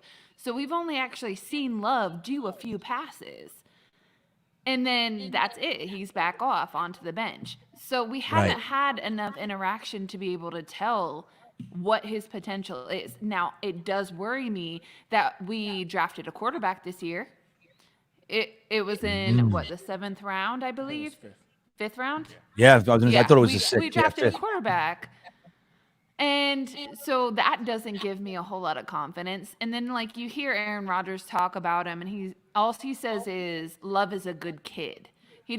That's it, repetitively. Whenever he talks about him, it's nothing negative, but it's also nothing in terms of his playing ability, nothing in terms of his accuracy, nothing in terms of building synergy with the team, anything along those lines. Now, I wasn't a huge fan of drafting Love. I thought we were going to go wide receiver. Whenever that happened, I was in shock, just like the rest of Packers Nation was. But I think that happens a lot whenever we have our drafts. I don't quite understand what management is doing. I am an owner, but unfortunately, I have no say whatsoever whenever it comes to draft picks. Right. You'd think you would, a little bit. Right? No, owner, I don't get saying anything. But That's the word. I really thought we were gonna that year we got Love. I really thought that we were gonna go wide receiver, and then I thought we were gonna do offensive linemen because we were a little weak. We need a little extra protection, give him some time. Instead, we got a quarterback right away, and it's been downhill since then. Because then it's what are we doing right now? Right. It's just a mess. I don't know. I'm optimistic. I think it'll be really fun because my entire life pretty much has been legacy quarterbacks, right? I went from watching Brett Favre play to watching Aaron Rodgers play, but I feel really spoiled. Similar. I am spoiled. And Yeah. I like that. Right. I do. I'm not that person that's oh, I want the grit and I want the dirt of it. No, fuck that. I want to win by a landslide. I don't want to even have to worry come halftime. I don't. No, thank you. I can do that with the Jets playing. I don't need to do that whenever the Packers are. This is a Jet show. Yeah, we don't know. We have no. no idea what that's like. We get that once every 3 years. You know what I mean? No. That kind of win. We don't know what that feels like. We really don't. Right. Oh, I'm really excited for you guys. I genuinely am. I'm really excited to see what happens with the Packers and what directions that we get to go because, like I said, my entire life of football has been winning. Not necessarily winning because for as many years of MVP quarterbacks that we've had, we only have a handful of Super Bowls to show for it. So it's Rodgers is with us for 18 years. He got one with us. One. I mean, we've gone and we've done a lot of runs. We do a lot better than a lot of teams. Mm-hmm. But whenever you think about somebody of that caliber, you expect something more. Yeah. But it is still more fun to win all year and then not make it's still more fun. We're literally looking at draft picks by Thanksgiving most years. This year was really good because I know I was how exciting is it for the first time ever?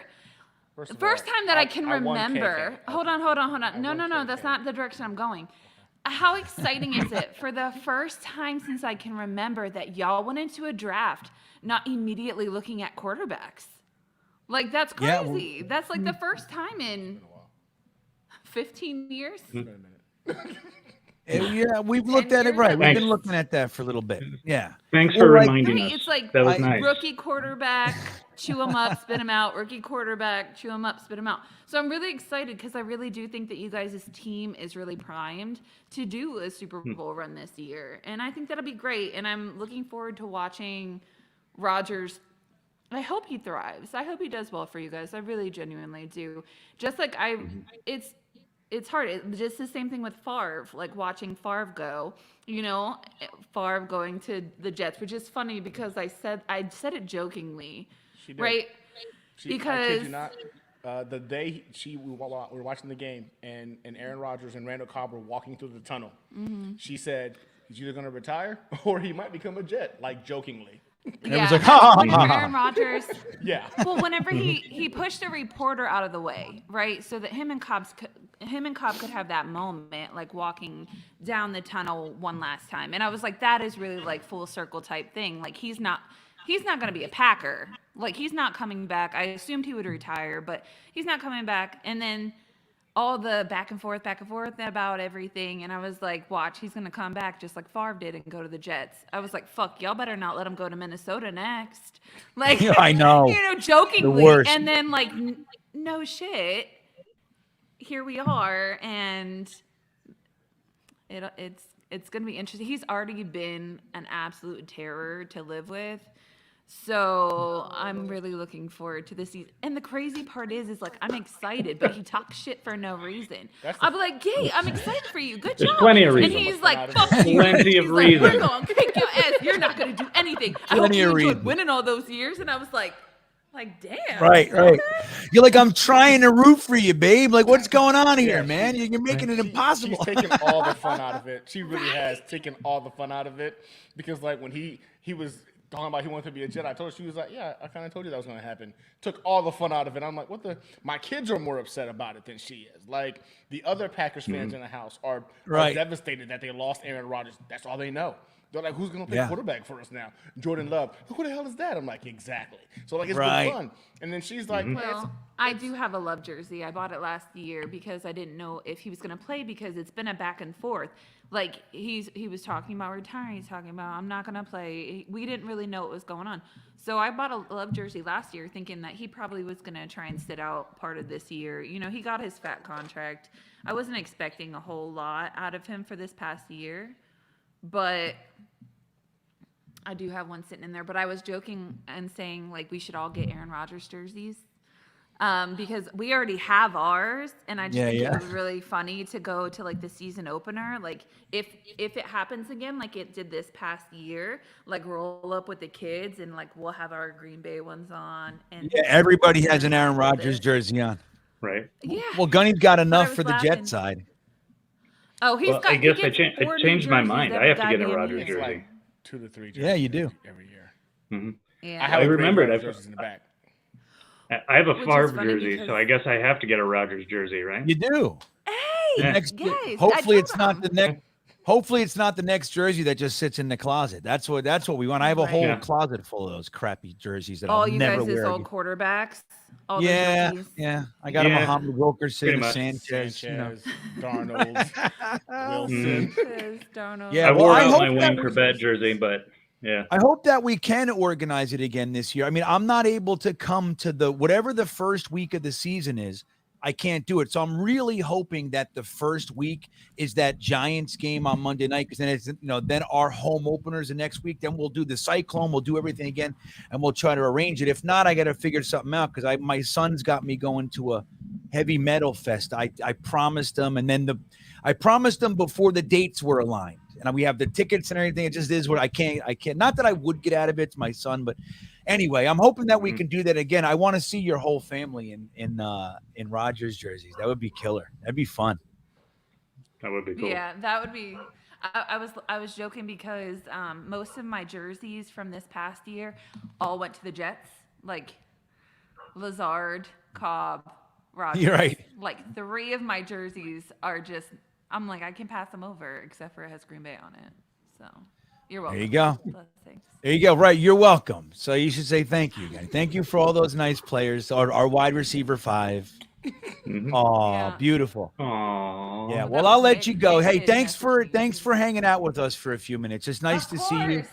Yeah. And Thanks it's for good. taking it easy on me. I appreciate y'all. Yeah, Thought of we were gonna course. talk Of crap. course. Yeah. People Well, in the you know. audience are already having you Yeah. replacing me already in the show. I see you guys. I see how disloyal y'all have been already. Hey, she didn't do too bad, Gunny. I'm going to tell you, man. Smooth. Very Hey, smooth. she's Very smooth. multi-talented, man. Multi-talented. Yeah, indeed. Well, awesome. There she goes. Aw. There she goes. Gunny's a lucky man, is he not? I mean, so it sucks Yeah, that nah, she I'm, made all I'm the. beyond lucky. Yeah, I mean, we know. We're aware. We see it, man. We see it. But yeah. So anyway, yeah, we got a chance. We all got to hang out opening day last year. It was real. I mean, what an awesome weekend that was. Anybody, whatever we arrange this year, I mean, hopefully it's our home opener again. I would love to be able to do that, everybody, and do the third straight year that we all get together and meet at the Coney Island Cyclone and do that. This year, I started greasing the tracks to get, Coney Island involved with us. So we can do that. I put out some feelers. I made some contacts, so that would be nice. Kind of maybe this year, so we don't get yelled at by the guys running the ride. Like, no, you can't take that. No, sit over. Remember they were yelling at us. I'm like, hey man, we're trying to have we're doing a thing, dude. You're not picking up what we're doing here, man. They were like mean to us. Anyway, and I want to have my camera on it too. So friggin', what's that guy's name from Monday? Kyle Morning? Brandt. Yeah, I was gonna call him Kyle Donkersloop, but that's one of the guys in the chat. He's anyway. Yeah, Kyle Brand gets to do it, and they make a big thing. We've been doing that for years now, and he jumps on. Oh, Kyle Brand, the roller coaster guy. Bullshit, man. Bullshit. That's us. So anyway, I hope we could do it again this year. I mean, we'll let anybody know if you guys are able to come.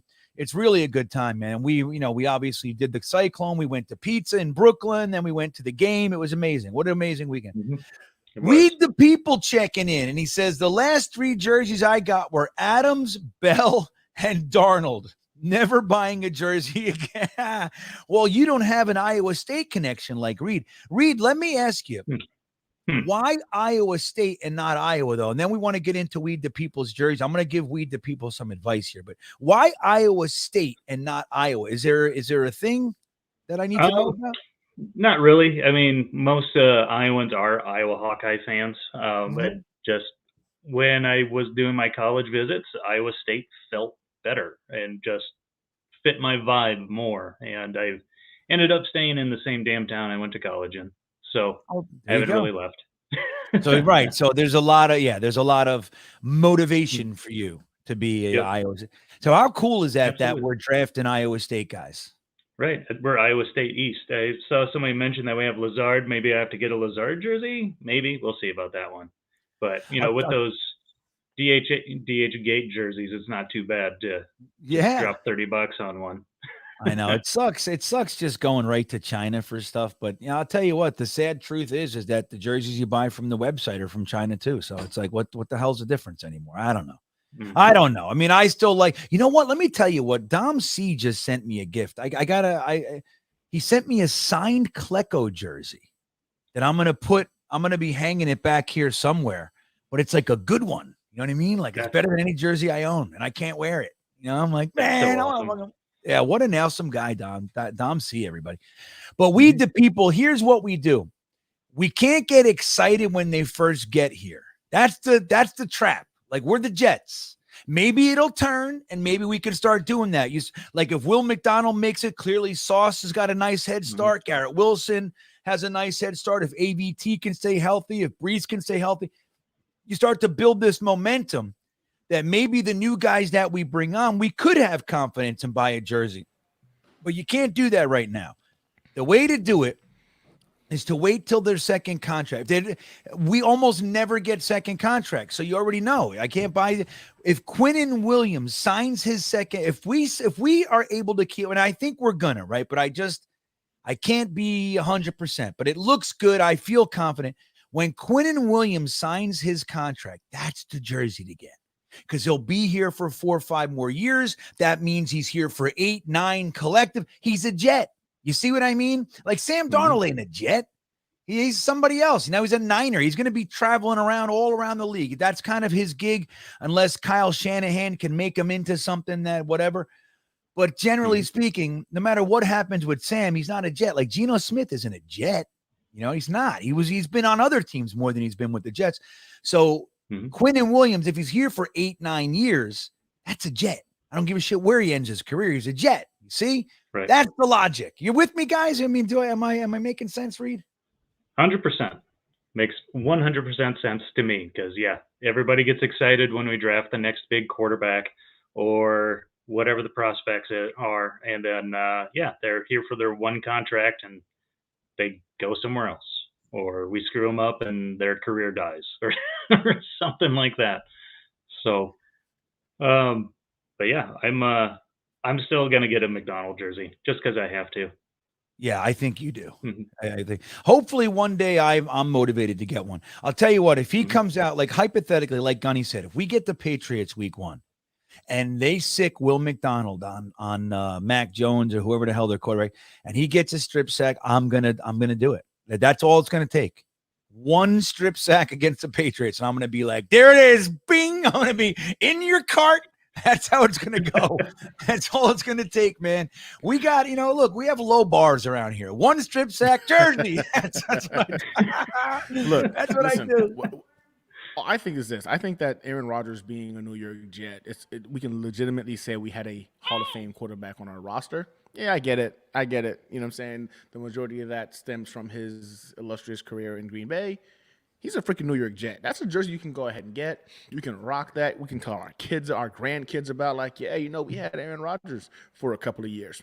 And hopefully we had Aaron Rodgers and won a Super Bowl for a couple of years. That's like, right. Those are the things I'm thinking about, long term. Not to mention, my daughter is so excited to be getting an Aaron Rodgers jersey, a quarterback like she knows is going to be around that can actually play the game. That's a win for me as a father that has to go ahead and annually try to go ahead and explain to my daughter like why we're trash and how we're going to get better. It's a different realm for her to know. She knows Aaron Rodgers. She's watched him play her whole life because that's her mom's freaking quarterback, and now he's a Jet. So for me, I think the Aaron Rodgers one we can all just agree on. That's worth a buy. I mean, we can literally brag about having a Hall of Fame quarterback on our roster, regardless of where the Hall of Fame stats came from. We know for a fact he's a first ballot Hall of Famer. Just throwing that out there. Yeah, and look, I'm going to take a look real quick at the Jets 2009 roster, okay? I want to just point out some differences between like why, look, like cuz I had people say like, what, this is just Brett Favre 2.0. Number 1, Brett Favre didn't want to come here. He was just like they traded him. It was just that simple. Like it wasn't like he was grumpy about it necessarily. He played and did the whole thing, and we had a great team. But it wasn't like Aaron Rodgers made the decision. This is where he wants to go. So it's a whole different thing just from the word go. Well, let's take a look at the wide receivers. Now, don't forget. Wait, no, it's 2008, not 2009. What is that? 2009. I'm like Braylon Edwards. What the hell is it? He wasn't on. Hold on. So let's take a look at who his wide receivers. Now, I already know off the top of my head a few of them, but let's take a look at the Jets 2008 roster, and let's look at what he landed here with. So he landed here. He had an aged Lavernius Coles, who, by the way, was about to be cut. All right. So that was his last year with the Jets. We had Jericho Cotchery, who was a stud, but he was a wide receiver 3, really. Like I love Jericho Cotchery as much, if not more, as any Jets fan. But let's be real here. He's not Garrett Wilson, right? He's not. Right. Now, who else? We had Chancey Stuckey. He's fine, right? He's fun. He does some things. But does anybody think he's in line for a fucking gold jacket or anything like that? He's never a Pro Bowler. He's a nice player. But again, like it's a totally different set of circumstances here. As far as Chris Baker was the tight end. Now, I liked Chris Baker well enough, but he was a big disappointment, man. 3rd round pick. He never really amounted to anything. We did have Tony Richardson, who was a solid fullback. Thomas Jones as a running back. So that was a good year for him. So we had the running game intact. The one thing we did have, we had an offensive line. And that was the thing that Brett Favre had, that hopefully this line can stay healthy. I think that we would have at least a top 10 offensive line. If everybody stays healthy, like if Becton and ABT and all that, if they can stay healthy, I feel real good about our offensive line. But this offensive line was the Brickashaw Ferguson, Alan Faneca, Nick Mangold, Brandon Moore, and Damian Woody. They were mean. They were nasty. But as far as what he had to play with, man, it was a totally different set of circumstances. Like, let's be real here. Now, Aaron Rodgers is, so our expectations for Aaron Rodgers could realistically be different than what we expected with Brett Favre. So anyway, any thoughts on that? Gunny, you have any thoughts? Reed? Well, yeah, absolutely. I mean, you hear the stories about how they had to translate the Jets playbook to Brett Favre's playbook, like somehow, and get the communication, and then I remember seeing a Brett Favre interview where he's like, "Yeah, we made it work," and but yeah, having Rodgers as coordinator is huge, especially, and also bringing in both Lazard and Cobb. It's just going to be so much better. And like, a lot of people crap on the Favre year, but we were 8-3 and quite clearly the best team in the AFC just before, just when Favre got hurt. I mean, we stomped the 10-0 Titans, just manhandled them in Tennessee for that 8th win, and then the injury happened and the wheels fell off. Right. So, people that say the Favre year was a failure, yeah, I suppose, but because of injury, not because of that he just came here and crapped the bed. Right. So, and I'm expecting huge things. Like, people, again, I don't know if people know, he didn't want to be a Jet. I know you said GreenBean, like, that's very important. I think that's an important key component that we're not understanding. He didn't want to be a Jet. He was just traded to the Jets. He showed up in August with no prep work whatsoever. And let's not forget, he was a very adamant individual that talked about, like, hey, reading defenses. He never kind of figured it out till, like, like later on in his career. And then even still, he would go out there and pretty much just play freaking backyard football.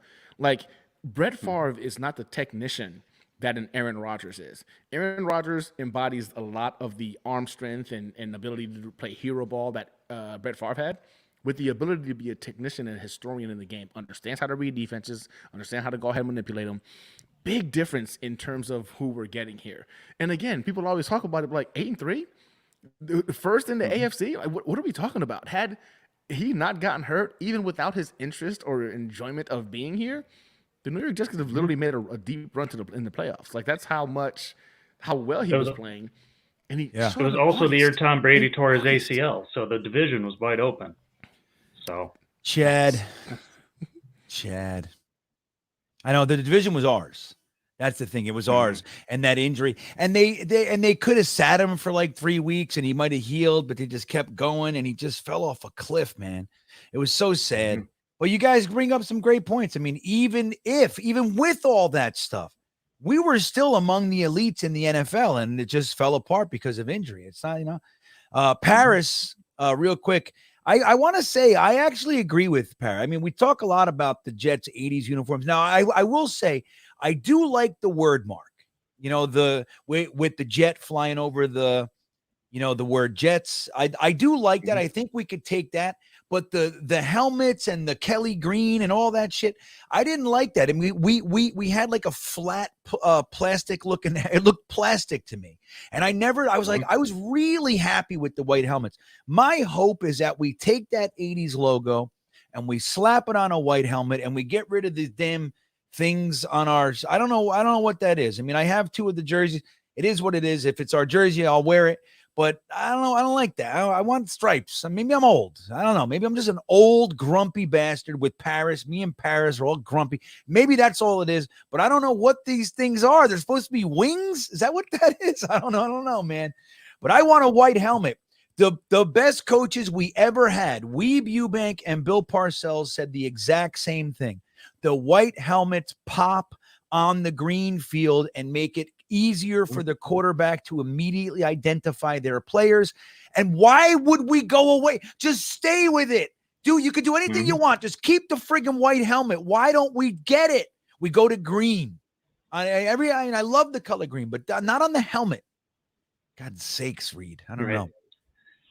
That fan mock-up where it's the 80s Jets helmet, but the colors are swapped. So Jets is in green, but it's a white helmet. That is so good. That's fire. Wow.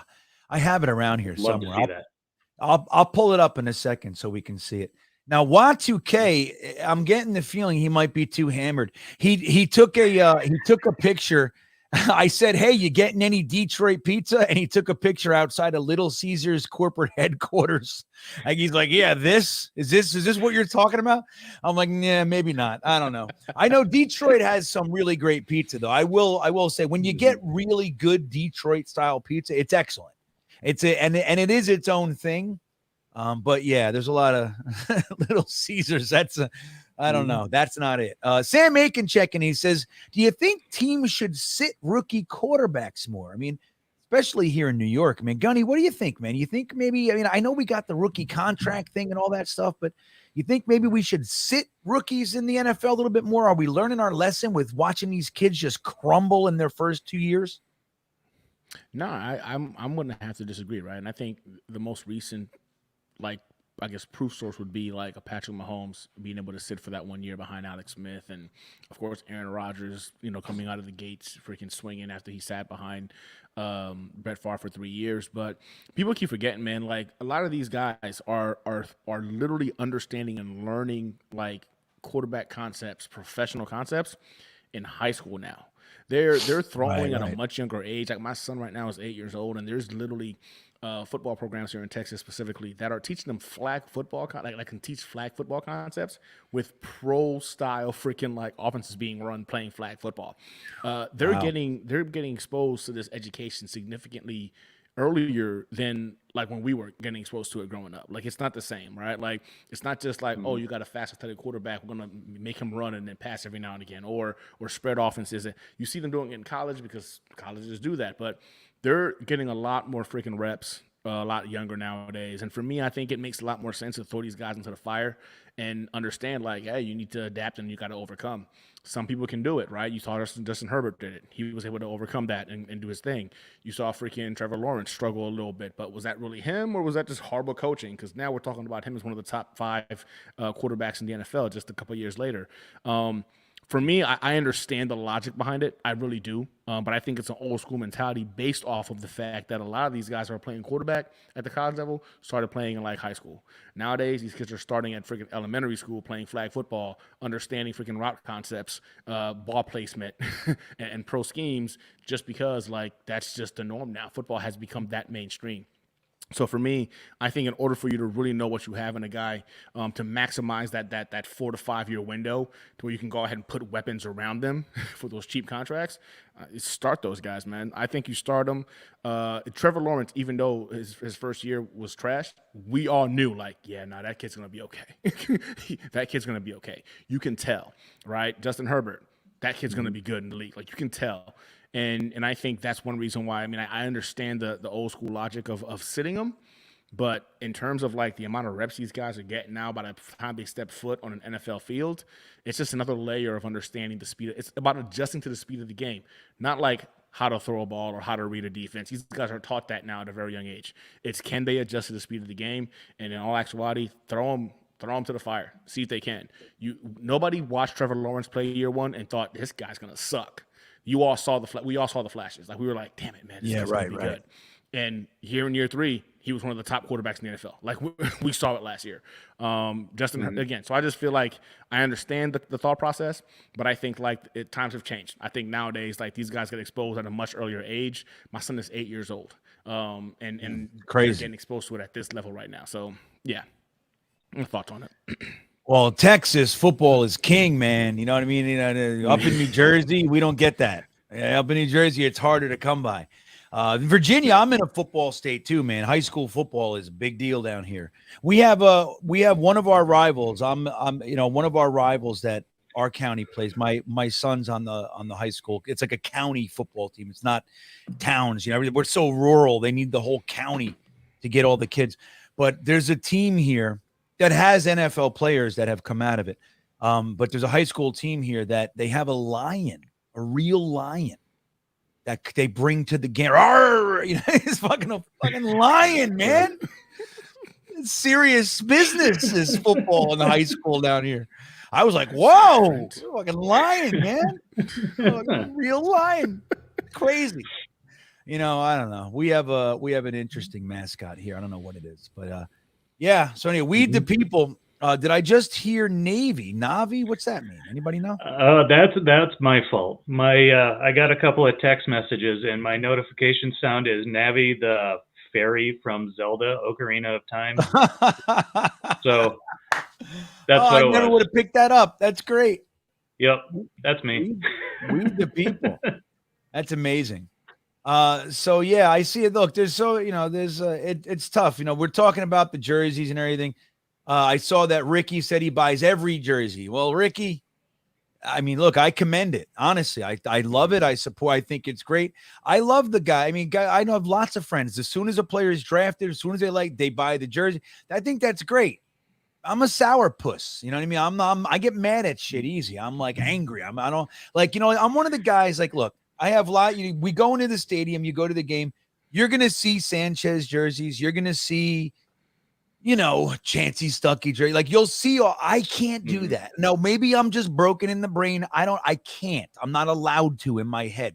He's not here anymore. Like I can't, unless it's like one of our greats. Like I wear a Klecko, you know what I mean? That's okay for me. Freeman McNeil, which I lost. I don't know where the hell my Freeman McNeil jersey went, but I'm proudly wear my Freeman jersey. I'll proudly wear my Dennis Bird jersey, but I can't wear, I have a Muhammad Wilkerson. I can't just because it's Jets. Like I can't walk into the stadium with a Muhammad Wilkerson jersey.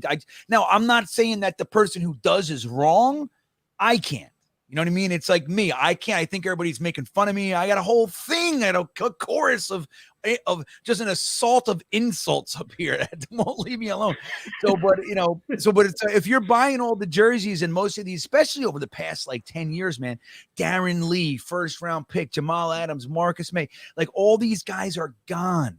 Vernon Golston. It's tough, man. It's tough to do that. And I commend anybody who does. Sincerely, from my heart, I commend anyone who does.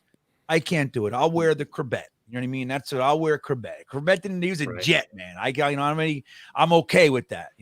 That's why when Quinnen signs his jersey, the first thing I'm doing is I'm buying a Q jersey. I wear Mo Lewis. Mo Lewis was a 12-year Jet, man. One of our greats. I do that. That's like I'm stuck in that shit. I wear a Mangold, right? Something like that. But Gunny, what's your go-to jersey? Do you have one, or do you? Because I know you're one who gets new jerseys. So I do. What's your go-to? My go-to is my Darrell Revis and my Brickashaw Ferguson jersey. See, those ones sitting in my freaking. I already know. Boom. You know what? It is what it is. I'm set whenever I need them. But yeah, like Jessica said, like I'm the dude that like just buys them because I'm me. And she's always asking, like, why do you keep doing this? She's actually convincing me or tried to convince me numerous times, like, do yourself a favor. Just get a jersey with your name on the back of it. And I'm like, no, I didn't play for the Jets. I'm not doing that. That's not how this works. But she's like, you keep buying these jerseys, and then, like, freaking a year or two later, they become obsolete. But you know what, though? Darrell Revis, the Brickashaw Ferguson, those guys remain, like, in fact, intact. Like, those are Jets. Those are legitimate Jets. Even though Revis went to the Patriots for... I digress. We don't talk about that. Right. We don't talk about that. We don't like that's a void year. We don't talk about it. But yes, so mine is Revis and Brickashaw Ferguson. We do have to brace ourselves though, because it's going to have when he gets his induction to the Hall of Fame, they're going to put the Patriots logo up there. No, he's a Jet, but he's going to have the Bucks. That's how they do it now. We're going to have to brace ourselves, just like with Curtis Martin. I mean, Curtis Martin, we started his career the first 3 years. With the Pats, so we gotta see that. Now I want to just say to King Jamie, you said goodbye, and I was gonna say, hey, thanks for hanging out, but I thought you were gone, but you're still here. So hey, thanks for hanging out. He was waiting to say goodbye. Yeah, well, look, and I do that all the time. Like I'm on a live, I'm like, hey guys, gotta go, and then a half hour later, I'm still there talking to Sluggo or something like that about some fucking bullshit stats. You know what I mean? Like that's just we get caught up. Do you see what he said, though? He just posted it at 8:55 p.m. He says, you guys are going to be great now. It's going to be so fun. Please let Zach learn from a top 5 guy and then maybe have his back. So I don't know if y'all been seeing this, but, like, have y'all been seeing Aaron Rodgers and Zach Wilson, like, all the pictures of it seems like a lot of mentorship and tutorship where you saw, where you knew, we all know he was not went through that for Jordan Love. It seems like he's almost going out of his, okay, all right. Yeah, it's just you and me now. It almost seems like he was going out of his way now to go ahead and engage with Zach Wilson and kind of go ahead and take him under his wing. You're seeing him pretty much, it looks like he's talking football to him, directing. I don't know what he's talking about, but like it looks like, I mean, we can all agree that Zach Wilson has an immense level of talent, right? It's mental that this kid can't put it together, right? The game is too fast for him. I know a lot of Jets fans are just done with Zach Wilson. I'm still like, man, if he could potentially walk in after learning from Aaron Rodgers and be a serviceable starting quarterback, that's a win. Are we done with him? Are you guys done with Zach Wilson? Even after sitting behind Aaron Rodgers for a couple of years, you don't think maybe he could go ahead and put it all together on the field? I'm not, personally. No, I'm behind Zach 100% still, because that talent is there. When the season ended and Aaron Rodgers became a possibility, I'm like, that's the best solution for Zach. Yep. Is to have him mentor him and help develop him, because you're right, the talent is there. It's obvious. And just coming from BYU to a big city surrounded by millions of people that are angry at you kind of is a little bit of a distraction, Yeah.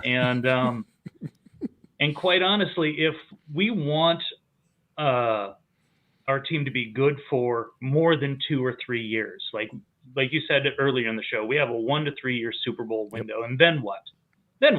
We're like the Colts and we're drafting a quarterback, or we tried Matt Ryan and Phillip Rivers or something like that? Or do we actually support and develop our guy that is super talented? And until Zach Wilson isn't wearing a Jets jersey, I'm going to be 100% behind him. That's how I feel about it. Yeah, I mean, look, I think it's unlikely. It's unlikely. But if it has a shot, this is how it's going to happen. Yep. You know what I mean? That's it. So he's under contract. He costs more to cut than he does to keep. Like, you might as well. Like, that's what I'm saying. Like, and they believe in him. So whatever, man. I mean, Hackett's going to know by game 6. Like if he's going to look at Saleh and Douglas and go, there's nothing I can do with this guy. He's got the yips, or he's going to be taken to Aaron Rodgers and Tim Boyle's here to help him and all the guys and obviously Hackett. And they're, maybe they go, hey man, like he's settling, and we'll see him in preseason, and because they're not going to play Aaron Rodgers in preseason. You don't need to preseason him. No. So we'll see all that. Now, unrelated question wants to know what I'm hiding him. I always say the same thing, man. And it's true. It's birds. I keep birds in my beard. And that's why it's so fluffy. Right now they're sleeping. It's late. If you guys see my morning streams, birds fly out of it all the time. You'll see. Watch one of my morning streams. You'll see the birds. Unrelated question. Now, before we go, Jeremy's got a trivia question ready. He told me. Jeremy's got a trivia question. He'll come on in a second. He's looking at me like, what is that? What the fuck are you talking about?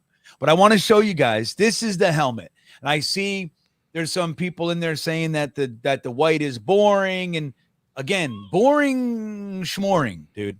If the quarterback can see the helmet on the green field and gets the brown ball to the white helmet, I don't give a shit. That's all we want to see. Take that white helmet, run into the green end zone, and that's all I care about, man. So I want to show you the best version. This is the combination of all of our hopes and dreams right here. Okay, this is the one. I think Reed mentioned it earlier. This is the one. This is the one right here. Mm-hmm. That's the helmet. Okay, do you see it? Look at that badassery right there. Yeah. I like that.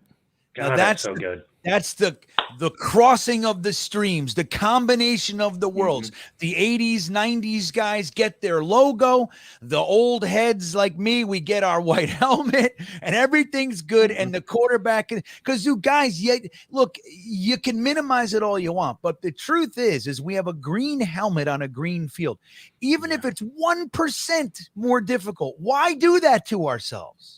Like, I love our green uniform. I love green. I love that the Jets are green. I'm not saying we should go away from green. I don't like the swooshes on the shoulders, but throwing a white helmet on that thing is fantastic, man. Because the quarterback, Weeb said it, and then when Parcells changed us back, he said it. Those are the two best coaches look, you can throw Rex in there if you want, but Rex had the white helmets too. If you look at our history outside of like 2 years with the sack exchange and Richard Todd, and then 86 with Kenny O, outside of a handful of years, the best years this franchise has ever had, we had white helmets. There's something to it, guys. I'm not making it up. Yeah. No, right? I agree. No, yeah, absolutely. That really good. I would love to see that helmet. Man, How badass is this helmet, everybody? It's so good. That's All clean. right. That's real clean. Here, Jeremy, I'll bring you on for the last question. We got to get out of here, but we're going to do some trivia, and we're going to talk about Sam A. Look at Jeremy. Look at that hat, man. I love that hat. Is that a Hall of Fame hat? This is a draft hat that was sent to me by Dom C. Yeah. Dom C, I he's think out it's there. nice. Yeah, Tom C sent me Yeah, this. he's in the chat, I think. I saw him earlier. Yeah, he's out there. He is. Dom C's the Hey, Dom buddy. C gunmetal gray. just released his most recent Project Prospect podcast with this week he has Jetnation's Glenn Naughton. We had Glenn Naughton on the show last draft season. I've been hanging out with Glenn for years, like literally years on Jetnation, and he does Jetnation Radio and everything. But it's a fantastic interview with Dom, and I mean, two draft geeks just chopping it up, man. It's just the best thing in the world. You're like in their comfort zone, you know, like when they get together and but you get to witness this. But it's released to the beanbaggers now. It'll come out to everybody else tomorrow afternoon. You guys should watch it. It's on this channel. There's a specific playlist for all Dom C's work, and it'll be the new video tomorrow. You guys should really check it out, man. It's a great draft recap with two guys that know what the hell they're talking about. So it's real interesting, and I thank Dom for that. Sam Aiken says, do you see the Jets using more wide 9 sub? I do. I mean, that's what Will McDonald is here for. Dude, and Bryce Huff could succeed in that position as well. He's got the speed in the bend too. Gunny, what do you think about that? You think we're going to see a little uptick in that? 100%. I think the reason why we didn't see more of it last year is because the Jets were playing from behind a little too much, right? That wide 9 alignment is predominantly put in play for you to get after the quarterback, i.e. you need to be in passing sets for it to make sense. I think with Aaron Rodgers being on the roster, we should have a lot of leads going to the season. And you got guys like McDonald, Carl Lawson, Jermaine, Bryce Huff. Like, you got guys who have speed off the edge that's going to be a nightmare for opposing quarterbacks. And again, it goes back to, like, we didn't like the pick, right? The majority of us looked at it and we were like, what are we doing? But when you sit back and you realize Aaron Rodgers was the prize of the offseason, and he elevates every player on that roster, from the wide receivers, the running backs, the offensive line, to the defense. The defense got better, believe it or not, by acquiring Aaron Rodgers. Because now what Robert Saleh wants to do is get after the quarterback. You can do that when you kind of have an idea of, hey, you got to throw to catch up because time is not on your side. Let those guys go get after the quarterback. I think you're going to see a lot wide 9 sub packages this season, and it's going to be fun to watch. Oh, man, I'm telling you, dude, if we can start to see, like, you bring up such a great point. You know, Reed, imagine if last year's team, if the defense had 3 less drives that they had to account for. Yep. Just that alone. Like, if the offense could just have 3 drives, not even all get in the end zone, just keep the defense off the field for 6 to 8 minutes.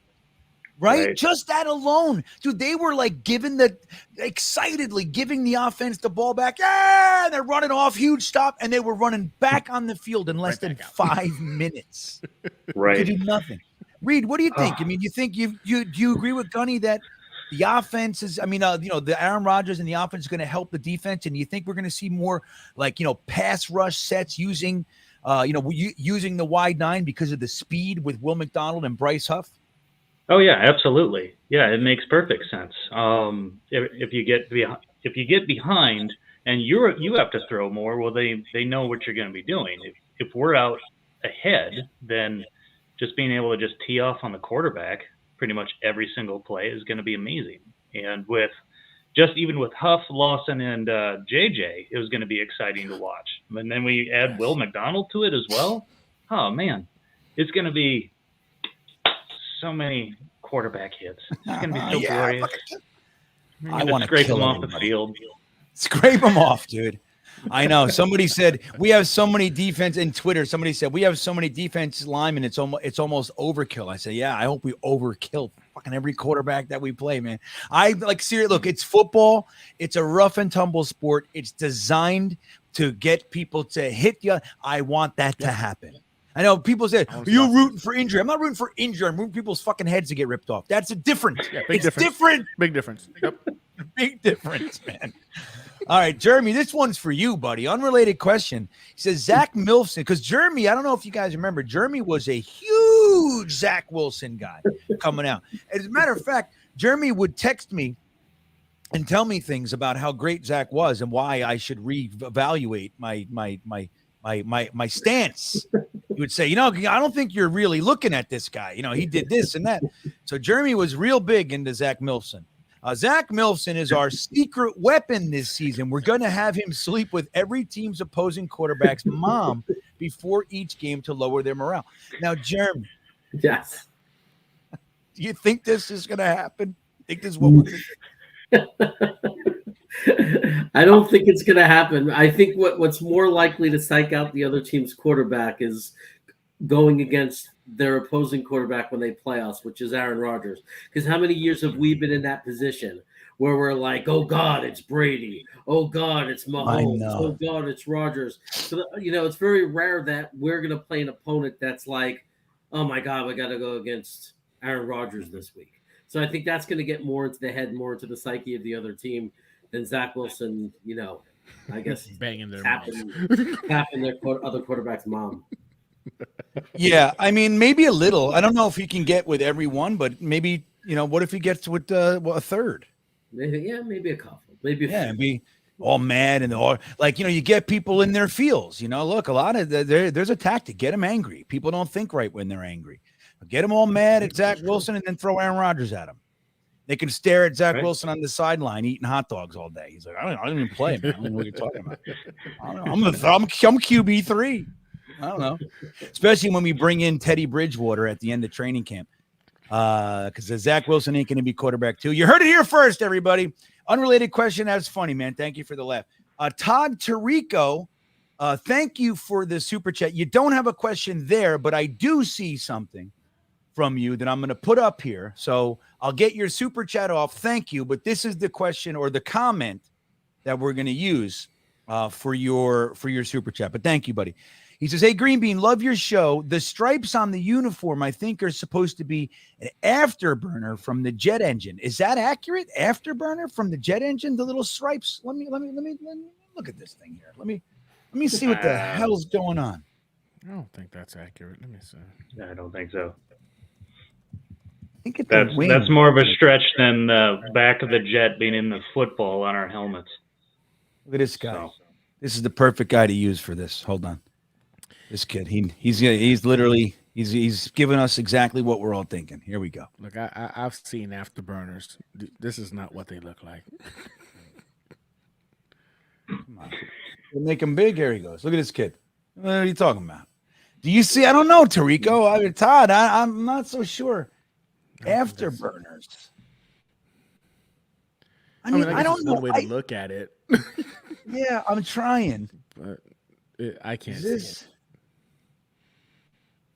I mean, look at Zach. He looks so scared. I mean, what game is this? He's like, what am I doing out here?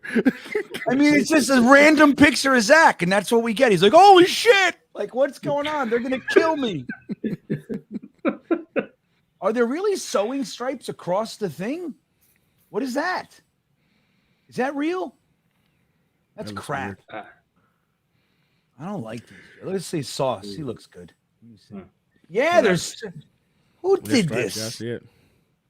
I don't like this. Nike. I'll tell you what we need. We need to do this. Right? This is what we need, guys. All right, this is real. Come on, for God's sakes. Here, that'll do. See this? This is what we want. Oh, you guys are. Where the hell are you guys looking at? You're on a different page. Oh, I'm looking like a little green bean face in the top right corner of the jersey. That's kind of cool. You see that? Yeah. They put that on there. That was new. That's this month they decided. New branding. Anyway, Todd. Yeah, I'm not so sure, Todd. It's good swing though. You got us talking, but I don't know, buddy. I don't know. I don't know. Anybody agree? No, looks like a rip-off of the Nike's logo. Yeah, I mean, I think it's just it's just not good. You know what I mean? Like, it's weird. And I get it. Like, there's a whole new age kind of changing. I understand. I get it. And I'm open to it. I'm open, but I don't think we did it. I don't think we hit with that. Gunny, what do you think? You're cool. What do you think? Yeah, no, it's enough for me. I don't think those are afterburners. I don't. Right. I don't like. But do you like them? Do you like this as opposed to this?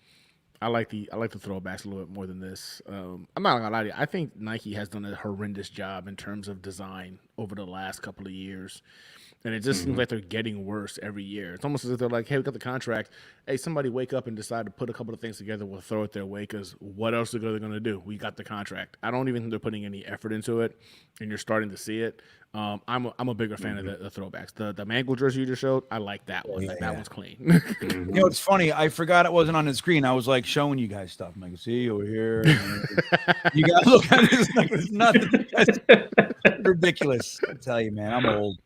I'm getting older by the minute, guys. I really am. So, Jeremy, you have a trivia question lined up, I imagine. Yeah. All right. What is it? It's not, I'm no Adam, but I had to think of this. Who's on the Adam? fly. What is this? Oh, Adam? sorry, I'm no Watsuke99. There it is. I had to think of this on the fly. Adam. Okay, I'm gonna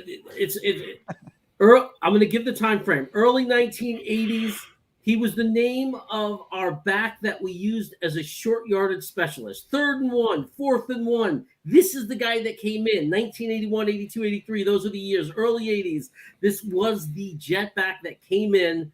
He was a short yardage specialist that would come in, and he would always get us the 1 yard and always get the first down. Do you remember him, GreenBean? What year? The early 80s, like 82. Brad Baxter, 82, bro. No. Earlier than that, before Baxter.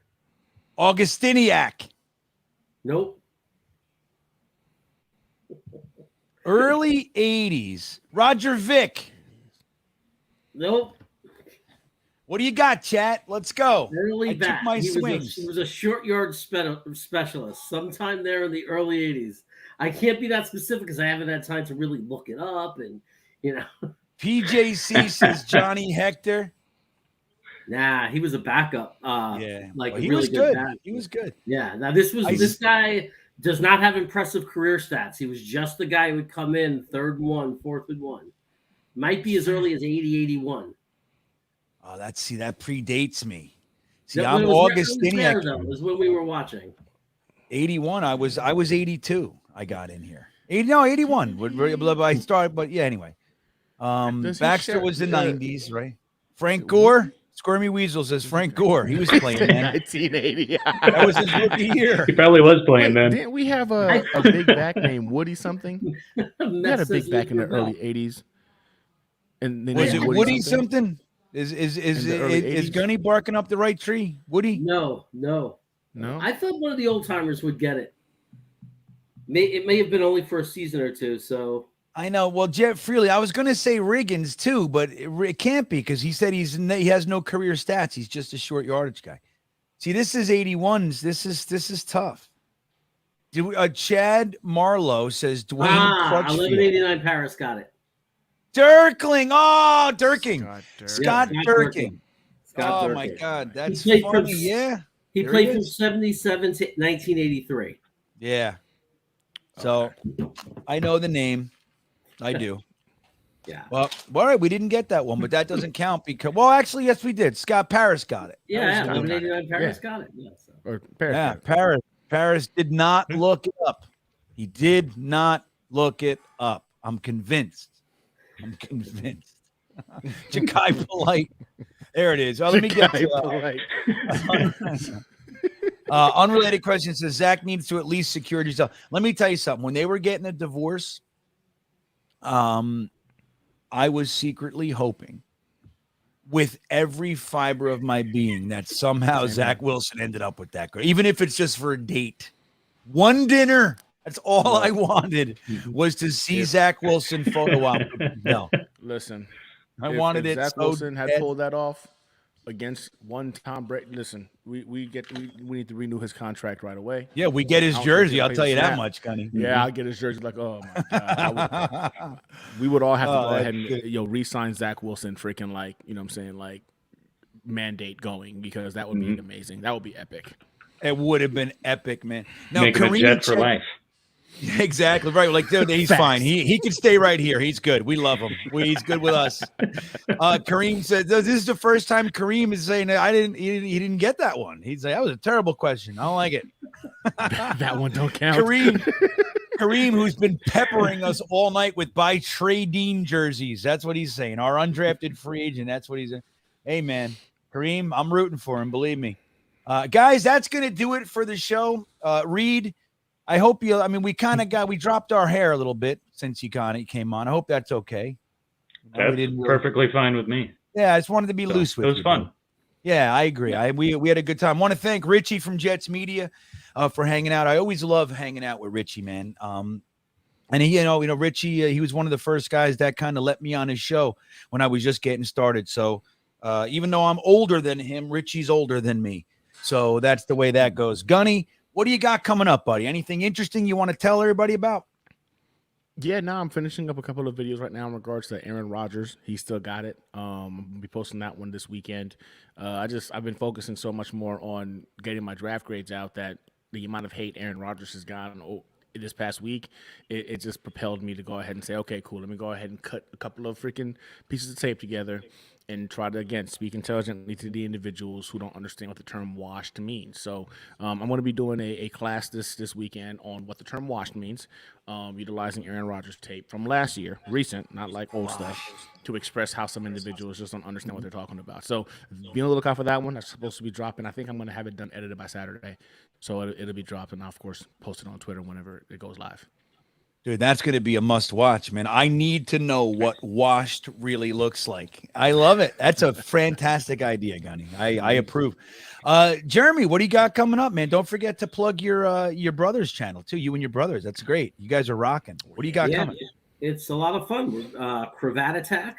Okay, that's just my name, Cravat Attack. We do food reviews.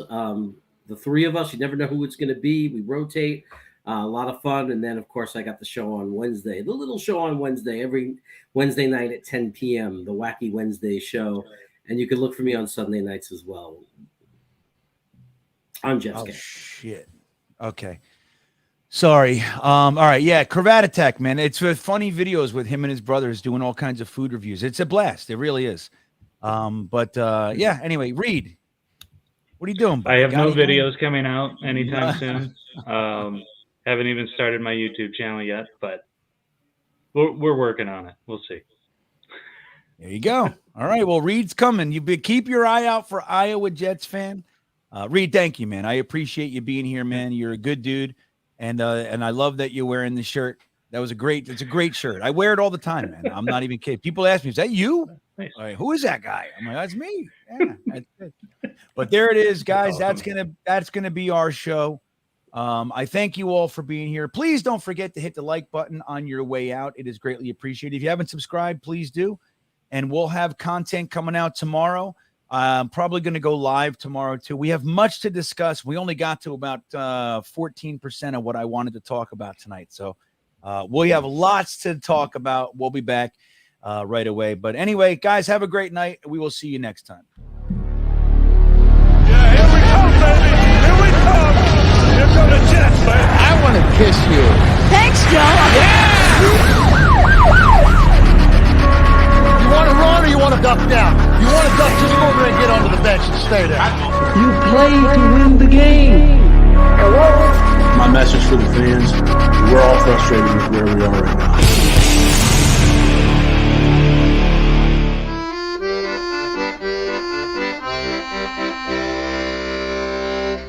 Jets, Jets, Jets.